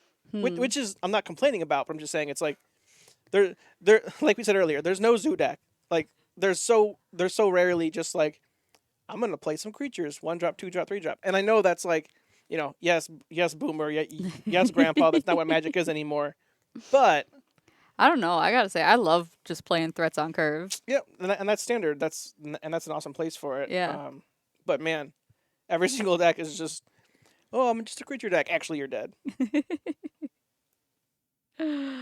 Why can't Boggles be playable again? Bryce says it is. I don't know. Okay. I'll do production next week and you can go play. We'll see how it goes. Yeah, everyone said that like when for that brief stint in time when Boggles was like a playable modern deck, Mm-hmm. 2014 or whatever. Back it was in like, the olden oh, days. we need Diabolic Edict to be printed into modern. Well, guess what? They have Diabolic Edict, Liliana's Triumph, and Shieldred Edict. This is never gonna happen. Yep. Dress down's a card. Dress Down is huge. Yep. Very versatile card that saw tons of play in the beginning. I do not kind of see less it. so now. Yeah, I do not see it nearly as often as I used to. When the card first came out, and I was contemplating having, like pulling my collection around and just having like something built in my backpack at all times. I wanted to have Grish's Shadow because I like playing that deck historically. But Oh. I chose not to. Oh, okay. Real quick, I chose not to because I didn't want to have to call a judge every time that I cast Dress Down. But that's not important. What is Dom, important is this team up card from March of Machines. I know it does look like the game day promo that Dom has for the Touch the Spirit realm. This Drana is and this is Linvala. the showcase team up card. Here we go, Mikey. We got you, friend. We're gonna pull it up in just a second here. Isn't Team Up from Pokemon? I mean, yeah, but like these are team up cards. Like what else? This is a team up card. Activated abilities of creatures your opponent's control cannot be activated, and Drana and Linvala have all activated abilities of creatures your opponent's control. You can spend mana as though it were mana of any color to activate those abilities. So this is why Dom only has a single copy of Curse Totem in his deck, in his sideboard, as opposed to most people who have 2 or even 3 copies. Because he's got 2 of these in here. They are legendary. Aww. And they also die. Dom just flooped it into the graveyard. He did. Forget this. He did. All right, back. That's a scoop. That's a scoop. Grief you. Look at all this. Wow, what a hand. George has Soul Cauldron, Endurance, Yogg. Wow. Does not notably stop Grist. It do not. Yeah, Gris is not a creature in play, while in play. Mm-mm. Is that a Pendelhaven? Hell yeah. Oh, from George? Yeah. Yeah. You know it. Is that a thing? Yeah. Okay. Yeah, not every Yogg player I know plays Pendelhaven. It is a one of. No, of course. But yeah, there it is. Okay. Have another grief. It's Pardon my cackle, but that is gross. heartbreaking. Dom will go instead for the other useful card in the hand there. Pick the Yogg and Dom says, I'm taking my ball home. I don't want to play anymore. Sheesh. All right, final match of the night. George is now a creature combo player. Blue-white is dead. Yogg reigns supreme. George Jabor is your winner. Last week he won our Modern League. This week he's here playing a brand new deck and winning again. 3-1. 3-1. Only loss. I was gonna get there. His only loss is because he forgot to put a card in his deck. Sure. So We'll take it. well, let's. Before we wrap up here, folks, I'd like to thank you once again for joining us. It's always a pleasure, and thank you for hanging out in chat as well. Chat was super active tonight, and it was a pleasure to be able to hang out with you guys. Before we go, we're going to run through some quick ads. Before you leave, make sure to hit that follow button, and if you're feeling super generous, hit the subscribe button. We really appreciate your support. If you'd like to buy any of the cards that you saw on stream tonight or need some for your next event, head on over to nerdragegaming.com. You can select for countrywide shipping, in-store pickup, or series pickup. Our next series event is on the 20th of this month. NerveRageGaming.com, we have thousands of cards in stock. Add one to your wish list if we don't have it and get notified right away when we list them because we're listing more cards every day. Speaking of that series event, Minneapolis, April 20th and 21st, 10K Modern Showdown, winner of which goes immediately qualifying to our championship event. Also get a custom token from Inkling Customs. I think Sean, in his winner interview, said he wants to be a food token. And then, of course, Hoey also has one to be made for him as well. I saw in the email what token he picked, and it's very, very cool. Did So hopefully... did I show you Sean's token? You didn't show me Sean's token. I saw Hoey's mock-up, though, and it's very great. I think they might be available for Mini. We'll see. That should be announced at some point. Yeah, we'll definitely have Sean tokens for Mini, and we're trying to get Hoey's Hoey's token available for all you folks at Minneapolis. He's just been slow to respond to emails, but we're working on it. Speaking of Hoey and all those boomers out there, Sunday is a 5K Legacy trial. We love our Legacy folks, and so we have a full event just for you. Of course, we also have Legacy in all of our side events at all of our series events. Lots of money to be won there, lots of qualifications and leaderboard points to win. If you have any questions about our series events or store events going on, check out our Discords. We have one for both the store and the series. Get access to deck lists from our streams, chat with staff and other players, find teammates for our indie event. All that good stuff there. If you want to come by the store in lovely Buffalo Grove, Illinois, here's what you can play. We offer 5 different games currently supported OP. That would be Magic, Pokemon, Digimon, One Piece, and Lorcana. Lorcana is there on Tuesdays, replacing Pioneer, and Standard has been added to our Friday F&M as well. We have leagues for a bunch of our games, tons of case tournaments, store championships, all that good stuff. Check out all of our socials for information on all of that. With that being said, Dakota, it's been a pleasure to have you in the booth with me today. Sure. Honestly, I mean it. Folks, Good night. Folks, you have a good night. Take care.